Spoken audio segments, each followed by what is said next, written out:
Hello friends, इस video में हम रिवाइज करेंगे income from business and profession. दोस्तों, एग्जाम पॉइंट ऑफ व्यू से ये हेड ऑफ इनकम बहुत ही ज्यादा इंपॉर्टेंट है। क्वेश्चन नंबर 1 कंपलसरी क्वेश्चन जो होता है उसमें बिजनेस एंड प्रोफेशन का पार्ट होगा ही। सो जितना हो सके ध्यान देना दोस्तों। स्टार्ट करते हैं with income from business and profession. हर एक हेड के अंदर आप लोगों ने पहला सेक्शन जो पढ़ा है वो है चार्जिंग सेक्शन। अब बिजनेस एंड प्रोफेशन का जो चार्जिंग सेक्शन है वो है सेक्शन नंबर 28। सेक्शन नंबर 28 के अंदर आप लोगों को टोटल 9 इनकम्स का लिस्ट दिखेगा दोस्तों। ये जो 9 इनकम्स का आपको लिस्ट दिख रहा है इस पे आपको हमेशा tax business and profession head में ही लगेगा। सो आपको बिजनेस एंड प्रोफेशन हेड में कौन कौन सी इनकम पे टैक्स लगेगा वो दी गई है सेक्शन नंबर 28 के अंदर। अगर आप इनकम अर्न कर रहे हो और वो इनकम सेक्शन 28 में कवर हो गई तो आपको टैक्स लग जाएगा under the head business and profession. Section 28 is charging section for business and profession chapter. Total there are 9 incomes which are covered under section 28। दोस्तों, पहला ही इनकम देखो क्या लिखा है। तो पहला ही इनकम लिखा है कि अगर आपको इनकम आ रही है फ्रॉम बिजनेस या फिर आपको इनकम आ रही है फ्रॉम प्रोफेशन, अगर आपको इनकम आ रही है फ्रॉम बिजनेस या आपको इनकम आ रही है फ्रॉम प्रोफेशन तो उस पे हम आपको टैक्स लगा देंगे under the head business and profession. उस पे हम आपको टैक्स लगा देंगे under the head business and profession. अगर आपको बिजनेस से वजह से इनकम आ रही है या फिर अगर आपको प्रोफेशन के वजह से इनकम आ रही है तो हम आपको टैक्स लगाएंगे under the head business and profession. Chapter का नाम वही है। जो बिजनेस से इनकम आएगी, प्रोफेशन से इनकम आएगी, वो तो यहीं पे टैक्सेबल होगी। अब क्वेश्चन आ रहा है व्हाट इज बिजनेस। तो देखो बिजनेस के अंदर क्या दिया है। तो business includes number 1 trade. Trade मतलब क्या? अगर कोई पर्सन बाइंग एंड सेलिंग कर रहा है ऑफ गुड्स, कैन आई से इज ट्रेडिंग। उसको जो भी ट्रेडिंग के वजह से इनकम आएगी that is income from business, वो इनकम पे हम टैक्स ये हेड में लगाएंगे। Next is commerce. Commerce means providing services, like you can take example of airline companies. Airline companies हो चुके, कोचिंग क्लासेस हो चुके, ये सब सर्विसेज प्रोवाइड कर रहे हैं। इनको जो भी इनकम आएगी वो भी टैक्सेबल होगी under the head business and profession. Next is manufacture. Manufacture means production and selling of goods. अगर कोई पर्सन प्रोडक्शन कर रहा है गुड्स का और फिर वो गुड्स सेल कर रहा है तो भी इनकम यहीं पे टैक्सेबल हो जाएगी। And last part is adventure और concern in the nature of trade, commerce और मैन्युफैक्चर। एडवेंचर और कंसर्न का मतलब है कि अगर आपने कोई आइसोलेटेड ट्रांजैक्शंस किए हैं which are in the nature of trade, commerce and manufacture, तो उस पर भी आपको टैक्स यही हेड में लगेगा। मतलब क्या यहां पे ट्रांजैक्शन का रेगुलरिटी होना जरूरी नहीं है। ट्रांजैक्शन रेगुलरली आप करो ये जरूरी नहीं है, मतलब गोइंग कंसर्न हो या ना हो उससे फर्क नहीं पड़ेगा। आपने कोई ट्रांजैक्शन किया है, सिर्फ एक बार ही किया है या 2 बार ही ट्रांजैक्शन किया है या 3 बार ट्रांजैक्शन किया है एंड फिर वो ट्रांजैक्शन कभी आप वापस नहीं करने वाले हो, but that transaction is in the nature of trade, commerce and manufacture, again income which you will derive from such transaction is taxable under the head business and profession. ये हो चुका बिजनेस का मीनिंग। प्रोफेशन, प्रोफेशन का मतलब बहुत simple है, profession includes vocation. अब दोस्तों प्रोफेशन का मतलब क्या होता है? You are earning income because of your degree और क्वालिफिकेशन। बट याद रखना, you are earning income because of degree, qualification and there is no employer employee relationship. Employer employee relationship नहीं होना चाहिए, नहीं होना चाहिए, वो चीज ध्यान में रखना दोस्तों। एम्प्लॉयर एम्प्लॉई रिलेशनशिप जो है वो नहीं होना चाहिए। डिग्री क्वालिफिकेशन के वजह से आपको इनकम आ रही है एंड एम्प्लॉयर एम्प्लॉय रिलेशनशिप नहीं है तो फिर आपकी इनकम ये हेड में टैक्सेबल हो जाएगी। एंड सेकंड, अगर आपको इनकम आ रही है through a vocation that is skill और टैलेंट तो भी आपकी इनकम यही हेड में टैक्सेबल हो जाएगी। वोकेशन में आपको मैंने एग्जाम्पल्स भी दिए थे कि जैसे एक्टर्स है या फिर स्पोर्ट्समैन है, वो सबकी इनकम जो है वो ये हेड में टैक्सेबल हो जाएगी। उसके बाद सेकेंड पॉइंट आ रहा है कि अगर आपको कोई भी कंपेंसेशन मिलता है because of business and profession, compensation मिल रहा है because of business and profession, कहने से वो भी यहीं पे टैक्सेबल हो जाएगा। फॉर एग्जाम्पल, मैंने आप लोगों के साथ एक कॉन्ट्रैक्ट किया था क्या कि आप मुझे एक सर्टेन नंबर ऑफ डेज में गुड्स सप्लाई करोगे। समझो मैंने आपको बोला था कि मुझे 10 दिन में ये गुड्स आपसे चाहिए एंड इन केस आप 10 दिन में ये गुड्स नहीं दे पाए तो यू पे मी कॉम्पेंसेशन।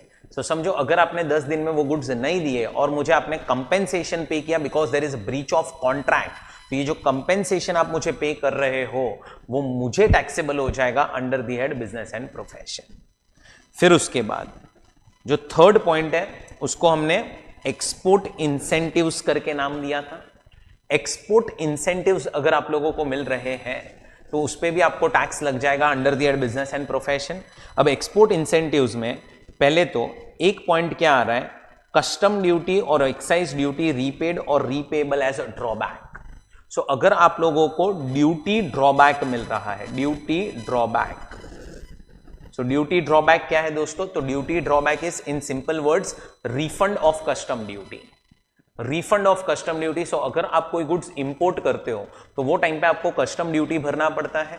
सेम गुड्स अगर आप लोगों ने एक्सपोर्ट कर दिए तो आपने जो कस्टम ड्यूटी भरा था उसका आपको रिफंड मिल जाएगा, तो वो रिफंड ऑफ कस्टम ड्यूटी जो है वो आपके लिए इनकम हो गई और वो टैक्सेबल हो जाएगी under the head business and profession. Next है profit on sale of import entitlement licence और profit on transfer of duty entitlement passbook scheme और duty free replenishment certificate. So इसका मतलब क्या है, तो समझो अगर आप ज्यादा एक्सपोर्ट करते हो ना चीजें, ज्यादा एक्सपोर्ट, तो आपको एक लाइसेंस मिलता है जिसका नाम है इंपोर्ट एंटाइटलमेंट लाइसेंस, या आपको ये पासबुक मिलती है। अब on the basis of this license और पासबुक आप चीजें इंपोर्ट कर सकते हो एंड वहां पे हम आपको कस्टम ड्यूटी कम लगाएंगे या तो लगाएंगे ही नहीं। सो आपको बेनिफिट मिला है। क्यों बेनिफिट मिला, क्योंकि आप ज्यादा एक्सपोर्ट कर रहे हो, तो ज्यादा एक्सपोर्ट करोगे तो you will get this license. अब समझो ये लाइसेंस आपके काम का नहीं है, आपको कुछ इंपोर्ट नहीं करना है, तो आप ये लाइसेंस ने आपने ये लाइसेंस बेच दिया, प्रॉफिट आया, तो ये प्रॉफिट पे भी हम आपको टैक्स यही हेड के अंदर लगाएंगे। फिर उसके बाद cash assistance against exports under any scheme of government of India. So government of India से कुछ कैश सब्सिडी मिला हुआ है, कुछ गवर्नमेंट ग्रांट मिला हुआ है, तो गवर्नमेंट ग्रांट जो मिला, कैश असिस्टेंस जो मिला है ताकि आप चीजें एक्सपोर्ट कर सको, तो वो कैश असिस्टेंस, कैश सब्सिडी जो है वो यहीं पे टैक्सेबल हो जाएगा। उसके बाद फोर्थ पॉइंट, अगर आपको कोई परक्विजिट मिलता है, perquisite because of your business और प्रोफेशन, तो उस पर भी आपको टैक्स लगेगा under the head business and profession. थोड़ा सा याद करो दोस्तों, मैंने आपको एग्जाम्पल क्या दिया था, यस, कार्तिक आर्यन जो है उसकी जब भूल भुलैया 2 मूवी हिट गई थी तो टी सीरीज वालों ने उसको कार गिफ्ट की थी, कार एज अ परक्विजिट दिया हुआ था। तो वो जो कार उसको मिला है कार्तिक आर्यन को, कहने से वो मिला है बिकॉज ऑफ हिज बिजनेस और प्रोफेशन। तो प्रोफेशन के वजह से उसको कार मिला है, तो कार्तिक आर्यन को वो कार पे टैक्स कहां लगेगा दोस्तों, under the head business and profession. Next, some that is remuneration and interest due to और received by partner from partnership firm. So अगर एक पार्टनरशिप फर्म है और पार्टनरशिप फर्म से पार्टनर को रेम्यूनरेशन एंड इंटरेस्ट मिल रहा है, तो ये पार्टनर के लिए इनकम हो गई। फर्म और पार्टनर के बीच में there is no employer employee relationship, इसीलिए पार्टनर को जो भी ये इंटरेस्ट एंड रेम्यूनरेशन मिलेगा वो टैक्सेबल हो जाएगा under the head business and profession. Next, any sum received under keyman insurance policy. अब दोस्तों कीमैन के केस में आप याद करो क्या होता है। सो एक पर्सन होता है जो ऑर्गेनाइजेशन के लिए बहुत ज्यादा इंपॉर्टेंट है। अब ऑर्गेनाइजेशन ने वो पर्सन के नाम पे पॉलिसी ली है, सो ऑर्गेनाइजेशन पहले प्रीमियम पे करता है। सो जो भी प्रीमियम का पेमेंट होता है from organisation point of view, that is an expenditure जो ऑर्गेनाइजेशन को पीएनएल अकाउंट में डेबिट करने मिलेगा। अब कल उठ के इंश्योरेंस कंपनी से पैसा आएगा, आपको ये चेक करना है कि वो पैसा किसको मिल रहा है। अगर वो पैसा एम्प्लॉई को मिल रहा है तो वो टैक्सेबल होगा अंडर द हेड सैलरी। अगर वो पैसा ऐसे पर्सन को मिल रहा है जो बिजनेस या प्रोफेशन में एंगेज है तो बिजनेस एंड प्रोफेशन, एंड किसी अदर पर्सन को मिला तो इट इज अदर सोर्सेस। फिर उसके बाद next, fair market value of inventory in case of conversion of stock in trade into capital asset. Friends ये जो पॉइंट है ये अपन कैपिटल गेन्स में रिवाइज करेंगे, रेफर कैपिटल गेन्स। नेक्स्ट, थोड़ा सा याद करो, एक सेक्शन आपने पढ़ा था 35AD करके। 35AD is a specified business. अब स्पेसिफाइड बिजनेस के केस में अगर आपको याद हो दोस्तों, तो वहां पे जितने भी आपने कैपिटल एक्सपेंडिचर्स किए होंगे, कहने से आप सारे कैपिटल एक्सपेंडिचर्स पीएनएल अकाउंट में डेबिट कर सकते हो। सारे के सारे कैपिटल एक्सपेंडिचर्स पीएनएल अकाउंट में क्या कर सकते हो, डेबिट। अब समझो वही असेट जो आपने खरीदा और डेबिट किया पीएनएल अकाउंट में, वही असेट अगर सेल हो जाता है, डिस्ट्रॉय हो जाता है या डिस्कार्ड हो जाता है, इट इज सोल्ड, डिस्ट्रॉयड और डिस्कार्डेड, तो फिर जो भी पैसा आएगा on sale, destruction and discard हो चुका है, तो जो भी पैसा आएगा that is taxable under the head business and profession. जो भी पैसा आएगा वो बिजनेस एंड प्रोफेशन में टैक्स हो जाएगा। Next 9th point, any sum received और रिसीवेबल इन कैश और in kind under an agreement for not carrying out any activity in relation to business and profession or not sharing license, franchisee or any other business or commercial right of similar nature। थोड़ा सा याद करो यहां पे क्या पढ़ा था हमने। समझो कि मैं आप प्रैक्टिस कर रहे दोनों, और मैं फिर ये फर्म में से रिटायरमेंट ले रहा हूं, और मैंने जब रिटायरमेंट लिया तो आपने मुझे बोला क्या कि सागर अब तू प्रैक्टिस मत करना और ये ले पैसा प्रैक्टिस नहीं करने के लिए। आपने मुझे पैसा दिया है for not carrying out any activity in relation to business and profession. In relation to business and profession, कोई एक्टिविटी ना करने के लिए आपने मुझे पैसा दिया, या फिर आपने मुझे पैसा दिया है for not sharing license, franchise और एनी अदर बिजनेस और commercial right of similar nature. For example, मैं कार्स की डिजाइन बनाता हूं और आप एक कार मैन्युफैक्चरिंग कंपनी हो, मैं आपके पास आया मेरा ये पेटेंट लेके कार का, और मैंने आपको बोला ये लो आप ये पेटेंट्स यूज करो और अपनी कार की डिजाइन बनाओ, मतलब आप कार्स मैन्युफैक्चर करो। अब आपने मुझे 50 लाख रुपया दिया, क्यों? ताकि मैं ये पेटेंट आपको दूं, प्लस आपने मुझे और 30 लाख रुपीस दिया, क्यों? ताकि ये मैं पेटेंट में किसी और को ना दूं दोस्तों। आपने जो ये मुझे पैसा दिया 30 लाख, वो भी मुझे टैक्सेबल हो जाएगा under the head business and profession. नीचे एक छोटा सा अमेंडमेंट हुआ है, any income from letting out of residential house or a part of the house by owner shall not be chargeable under the head PGBP, shall be chargeable under the head income from house property. मतलब क्या? अगर आपका business है, कौन सी चीज का business है? Residential properties भाड़े पे देने का अगर आपका बिजनेस होगा, रेसिडेंशियल प्रॉपर्टीज भाड़े पे देने का अगर आपका बिजनेस होगा, अब से वो इनकम ये हेड में टैक्सेबल नहीं होगी, अब से वो इनकम टैक्सेबल होगी under the head house property. House property में टैक्स करने का फायदा एक ही है, हाउस प्रॉपर्टी में टैक्स करने का फायदा एक ही है कि उधर आपको कोई भी खर्चे माइनस करने नहीं मिलते हैं, उधर आपको सिर्फ स्टैंडर्ड डिडक्शन मिलता है विच इज 30%। यहां पे आपको सारे खर्चे मिलते थे। अच्छा, और एक चीज ध्यान में रखना, रेसिडेंशियल प्रॉपर्टीज भाड़े पे देने का बिजनेस होगा तो वो हाउस प्रॉपर्टी में जाएगा, कमर्शियल प्रॉपर्टीज भाड़े पे देने का बिजनेस होगा ना, तो वो अभी भी बिजनेस एंड प्रोफेशन में ही टैक्सेबल होगा, अभी भी वो बिजनेस एंड प्रोफेशन हेड में ही टैक्सेबल होगा। वो चीज ध्यान में रखना। यहां पे आपका सेक्शन नंबर 28 जो है वो कंप्लीट होता है दोस्तों। नेक्स्ट पॉइंट जो हमें डिस्कस करना है वो है सिस्टम ऑफ अकाउंटिंग। अब दोस्तों ये चैप्टर के अंदर आपको ऑप्शन दिया गया है क्या, कि either you can follow mercantile system of accounting or you can follow cash system of accounting. जो सिस्टम ऑफ अकाउंटिंग आप फॉलो करना चाहो आप फॉलो कर सकते हो। अगर आपने मर्केंटाइल सिस्टम फॉलो की तो आपको सारी इनकम्स रिकॉर्ड करनी पड़ेगी जब इनकम्स रिसीवेबल हो जाएगी, और एक्सपेंसेस रिकॉर्ड करने पड़ेंगे जब एक्सपेंसेस पेबल हो जाएंगे। और अगर आपने कैश सिस्टम फॉलो की तो आपको इनकम्स रिकॉर्ड करनी पड़ेगी जब रिसीव होगी, और एक्सपेंसेस रिकॉर्ड करने पड़ेंगे जब आप पे करोगे। अब दोस्तों उसके बाद आता है section number 29। 29 is computational provision. आपको इनकम किस तरह से कैलकुलेट करनी है under the head business and profession. So देखो यहाँ पे दो मेथड्स है। पहला मेथड इज इनडायरेक्ट मेथड। अब इनडायरेक्ट मेथड के अंदर आप क्या करोगे, तो इनडायरेक्ट मेथड के अंदर आपको एक पीएनएल अकाउंट दिया होगा, आप वो पीएनएल अकाउंट में जो प्रॉफिट दिया गया है वहां से आप स्टार्ट करोगे। So net profit as per profit and loss account, वहां से आप स्टार्ट करोगे। फिर आप ऐड करोगे, क्या ऐड करोगे, जो भी खर्चे पीएनएल में डेबिट हो चुके हैं लेकिन होने नहीं चाहिए थे वो सारे खर्चे ऐड बैक कर दोगे। So expenses debited to profit and loss account not allowed as deduction.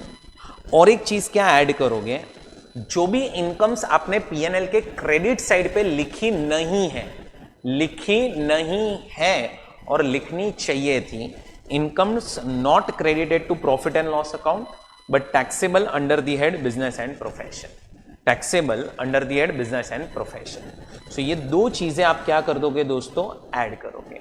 और लेस क्या करोगे, expenses which are not debited to profit and loss account but allowed as a deduction, and less क्या करोगे, incomes credited to profit and loss account but taxable under the heads, under other heads or exempt, under the head other heads or exempt from tax। so जो भी incomes exempt होगी and जो भी दूसरे heads में taxable होगी वो सब आप इनकम्स को क्या कर दोगे, लेस कर दोगे। ये दो चीजें लेस करोगे, टोटल बाहर भेजोगे और अब आपको मिल जाएगा टैक्सेबल प्रॉफिट्स। सो ये आपका इनडायरेक्ट मेथड हो चुका।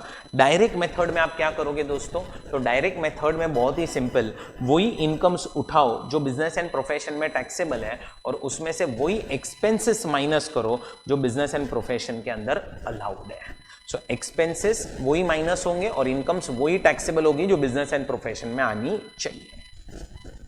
अब दोस्तों, अब यहां से आपका स्टार्ट होता है एक्सपेंसेस अलाउड। सेक्शन नंबर 30 से लेके 37(1) क्या है, expenses which are allowed as a deduction. पहला ही खर्चा देखो, section number 30, rent, rates and taxes, repairs and insurance for building. So अगर बिल्डिंग के रिलेशन में ये चार खर्चे हो रहे हैं, rent, rates and taxes, repairs and insurance, हम आपको ये चारों खर्चे माइनस करने देंगे। अब देखो, अगर आप बिल्डिंग के ओनर ही हो, ओनर, तो रेंट का खर्चा होगा ही नहीं, तो ये तीन खर्चे हम आपको माइनस करने देंगे। एंड अगर आप बिल्डिंग में एज अ टेनेंट हो और सारे खर्चे आप ही पे कर रहे हो तो हम आपको चारों खर्चे माइनस करने देंगे। बस याद रखना, बिल्डिंग जो है वो यूज होनी चाहिए for business and profession. Business and profession के लिए ये बिल्डिंग जो है वो क्या होनी चाहिए, यूज होनी चाहिए। उसके बाद आता है section number 31, repairs and insurance of plant and machinery and furniture. अब plant and machinery and furniture के रिलेशन में आप रिपेयर्स का खर्चा करो या इंश्योरेंस का खर्चा करो, हम आपको दोनों माइनस करने देंगे। अब तुम समझो, अगर तुम ओनर हो तो तुम्हारी ये दोनों खर्चे होंगे, माइनस कर सकते हो। ओनर हो तो रेंट का खर्चा नहीं होगा, बट एज अ टेनेंट तुम अगर हो तो ये दो खर्चे तो हम तुम्हें माइनस करने देंगे, रिपेयर्स एंड इंश्योरेंस। बट तुम समझो, रेंट वाला जो खर्चा है, रेंट, ये रेंट का खर्चा अलाउड होगा बट नॉट अंडर 31, अंडर 37(1). तुम देखो, रेंट यहां पे कवर्ड नहीं है। 31 covers only two expenses and that is repairs and insurance. So वो चीज ध्यान में रखना। सेक्शन 32 आपका फेवरेट सेक्शन, डेप्रीसिएशन। अब दोस्तों, डेप्रीसिएशन जो है उसके अंदर काफी ज्यादा पॉइंट्स हैं, तो ध्यान से सुनते जाना। पहला ही पॉइंट कि आपको हम डेप्रीसिएशन माइनस करने कब देंगे, कंडीशंस फॉर क्लेमिंग डेप्रीसिएशन। क्या क्या कंडीशन सैटिस्फाई होनी चाहिए। सो पहला ही कंडीशन देखो, asset must belong to either of the following categories. So ये दो पार्ट में से कहीं ना कहीं एक कैटेगरी में असेट फॉल होना चाहिए। सो फर्स्ट कैटेगरी में देखोगे तो बिल्डिंग्स कवर्ड है, प्लांट एंड मशीनरी कवर्ड है, फर्नीचर कवर्ड है, बीइंग द टेंजिबल असेट्स, और यहां पे आपके सारे इनटेंजिबल असेट्स कवर्ड है। एक चीज ध्यान में क्या रखना, टेंजिबल असेट्स में लैंड कवर्ड नहीं है एंड इनटेंजिबल असेट्स के अंदर गुडविल जो है वो कवर्ड नहीं है। यहां पे लिखा ही है नॉट बीइंग गुडविल। सो ये दो चीजें याद रखना ना, लैंड कवर्ड नहीं है और गुडविल भी कवर्ड नहीं है। आपने अकाउंट्स में भी पढ़ाई होगा दोस्तों, लैंड एंड गुडविल ये दोनों डेप्रीशिएबल असेट नहीं है। सो असेट पे आपको डेप्रीसिएशन माइनस करने तभी मिलेगा जब असेट ये दो कैटेगरीज में से किसी भी एक कैटेगरी के अंदर फॉलो हो रहा हो। उसके बाद सेकेंड कंडीशन, असेट जो है उसके आप क्या होने चाहिए, ओनर होने चाहिए। असेट जो है उसके आप क्या होने चाहिए, ओनर होने चाहिए। अब ओनर में जरूरी नहीं है कि आप रजिस्टर्ड ओनर रहो, even if you are a beneficial owner तो भी चलेगा। Beneficial ownership will suffice for claiming depreciation. अब एक ही लाइन याद रखना, क्या, जिस पर्सन ने पैसा इन्वेस्ट किया है ना असेट के अंदर, उसको हम बेनिफिशियल ओनर मानते हैं। जिस पर्सन ने असेट में पैसा इन्वेस्ट किया इज अ बेनिफिशियल ओनर, फिर वो असेट किसी के भी नाम पे हो उससे फर्क नहीं पड़ता। सो आप ओनर होने चाहिए असेट के। एंड लास्ट, असेट जो है वो यूज होना चाहिए for business and profession. Asset जो है वो यूज होना चाहिए for business and profession. Use includes passive use also. Passive use भी रहा तो भी चलेगा। पैसिव यूज का मतलब क्या कि assets are kept ready for use. आप ऐसे पोजीशन में असेट को रख रहे हो कि आप उसको कभी भी यूज कर सकते हो तो भी चलेगा, उसका पैसिव यूज स्टार्ट हो चुका है। सो जैसे ही असेट इंस्टॉल हो जाता है, it is kept ready for use, you can claim depreciation. आप डेप्रीसिएशन जो है वो क्लेम कर सकते हो। सो ये 3 कंडीशन सेटिस्फाई होगी तो ही हम आपको डेप्रीसिएशन माइनस करने देंगे। उसके बाद असेट जो है उसको टोटल 4 क्लास के अंदर डिवाइड किया गया है। 4 class of assets are there. Number 1 building, number 2 furniture, number 3 plant and machinery and number 4 intangible asset. So ये 4 क्लास है, plant and machinery, building, furniture and intangible asset. अब आ रहा है रेट्स ऑफ डेप्रीसिएशन। अब देखो पहला जो क्लास है वो है बिल्डिंग्स। बिल्डिंग्स के अंदर अगर रेसिडेंशियल यूज है बिल्डिंग का, except hotels and boarding houses, तो फिर रेट ऑफ डेप्रीसिएशन इज 5%, क्योंकि रेसिडेंशियल यूज होगा तो उसका वेयर एंड टेयर थोड़ा कम होगा। एंड कमर्शियल यूज अगर है including hotels and boarding houses तो वहां पे रेट इज 10%। अगर कोई टेम्पररी स्ट्रक्चर है तो वहां पे रेट इज 40%। फर्नीचर के केस में रेट इज 10%। अब आ रहा है plant and machinery. Plant and machinery के अंदर पहला plant and machinery is motor car. Motor car अगर परचेज की गई है 23 अगस्त 2019 से लेके 31 मार्च 20 के बीच में, एंड अगर आपने उसको यूज करना स्टार्ट कर दिया है बाय 31 मार्च 20, तो फिर हायरिंग बिजनेस के लिए अगर होगी मोटर कार तो 45% रेट है, अदर बिजनेसेस के लिए होगी तो 30% रेट है। एंड नॉर्मल केसेस में इट इज 15% एंड 30%। मतलब अगर ये 2 कंडीशन सेटिस्फाई नहीं होती है तो फिर 15 एंड 30 है। सो 15% है अगर नॉर्मली आप बिजनेस के लिए यूज करते हो मोटर कार तो, एंड अगर आप हायरिंग बिजनेस, रेंट पे देने का अगर आपका बिजनेस है उसके लिए मोटर कार यूज करते हो तो इट इज 30। अगर ये 2 कंडीशन सेटिस्फाई हो गई ना दोस्तों, तो इसके अंदर आप 15% और जोड़ दो और इसके अंदर आप और 15% जोड़ दो। सो ये हो जाएगा 30 और ये हो जाएगा 45। सो ये मोटर कार पे रेट ऑफ डेप्रीसिएशन है। उसके बाद शिप्स के केस में रेट इज 20%, एयरक्राफ्ट के केस में rate is 40%, computer including computer software and peripherals that is scanner, printer or any related items to computer 40%, books के केस में rate is 40%, pollution control equipment के case में it is 40%, wind mills के case में it is 40%, oil Wales के case में it is 15%, general rate अगर question में सिर्फ प्लांट एंड मशीनरी दिया है तो 15%, लाइफ सेविंग मेडिकल इक्विपमेंट्स के केस में 40% एंड इलेक्ट्रिकल व्हीकल्स के केस में 40%। इनटेंजिबल असेट एक्सक्लूडिंग गुडविल, क्योंकि गुडविल डेप्रीशिएबल असेट ही नहीं है, 25% रेट है। और अगर आप डिफॉल्ट स्कीम के अंदर जा रहे हो, डिफॉल्ट स्कीम 115 BAC, तो मैक्सिमम रेट आपका वहां पे 40 होगा, जो एक ही केस में पॉसिबल है, ये मोटर कार हायरिंग बिजनेस, अगर ये 2 कंडीशन सेटिस्फाई हुई तो, नहीं तो वो पॉसिबल नहीं है। सो ये है आपके रेट्स ऑफ डेप्रीसिएशन। अब दोस्तों आती है बात सिस्टम ऑफ डेप्रीसिएशन। तो सिस्टम में there are 2 systems, number 1 individual asset system and number 2 block of asset system. Now try to recollect, individual asset system में क्या सिखाया था कि आप डेप्रीसिएशन कैलकुलेट करोगे एक असेट के ऊपर। सो अगर आपके बिजनेस में 10 असेट है तो आप 10 असेट पे इंडिविजुअली डेप्रीसिएशन कैलकुलेट करोगे। But block of asset system में आप क्या करोगे, ग्रुप बना दोगे और ग्रुप को डेप्रीशिएट करोगे। सो पूरा आप ग्रुप बना दो और ग्रुप को क्या करना स्टार्ट करो दोस्तों, डेप्रीशिएट करना स्टार्ट करो।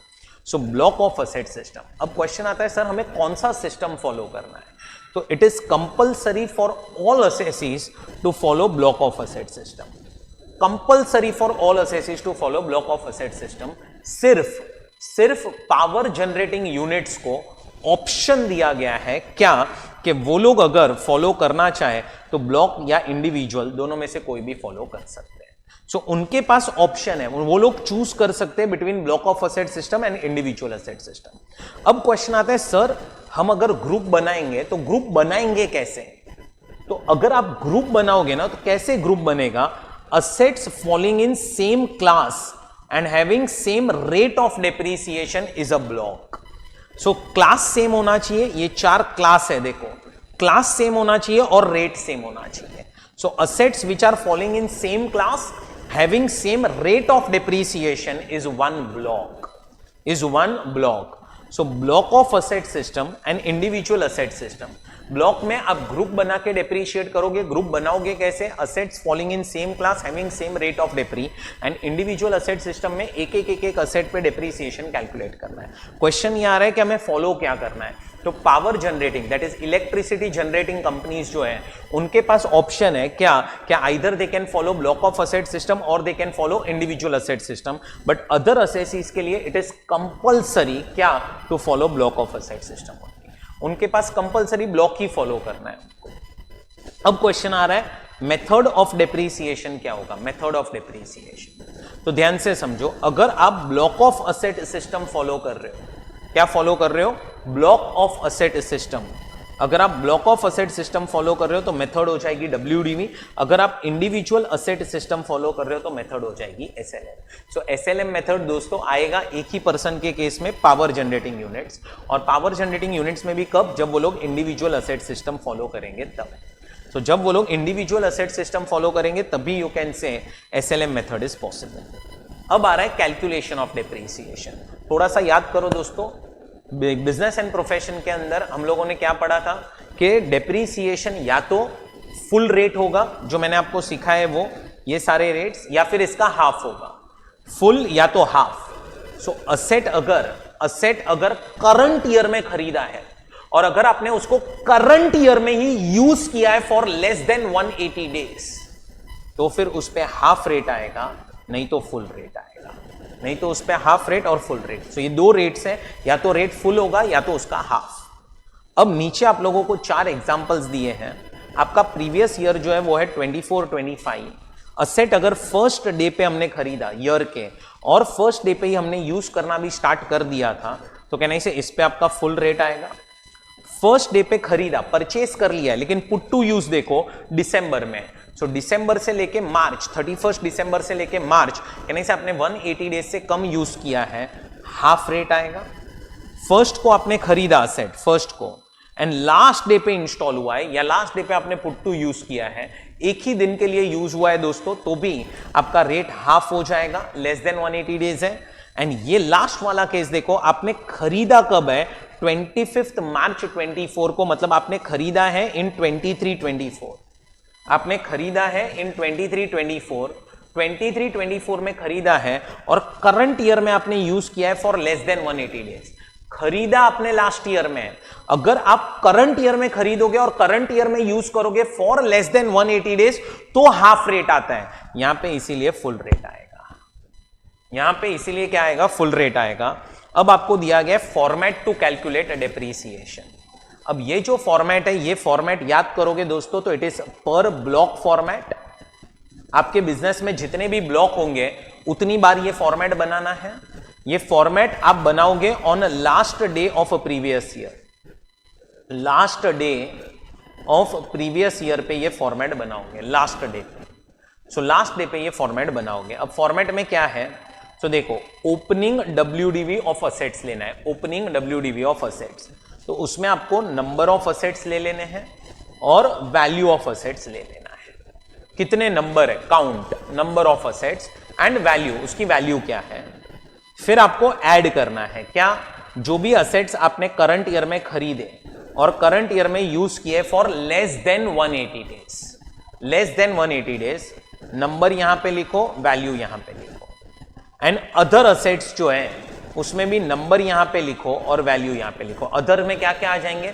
जो मोर देन 180 डेज वाले हैं। लेस करो, लेस क्या कि जब भी कोई असेट सेल हुआ है, डिस्ट्रॉय हुआ है, डिस्कार्ड हुआ है या डिमोलिश हुआ है, कितना पैसा सामने वाले ने आपको पे किया, मनी इज पेएबल, सामने वाले ने कितना पे किया है वो यहां से माइनस करो।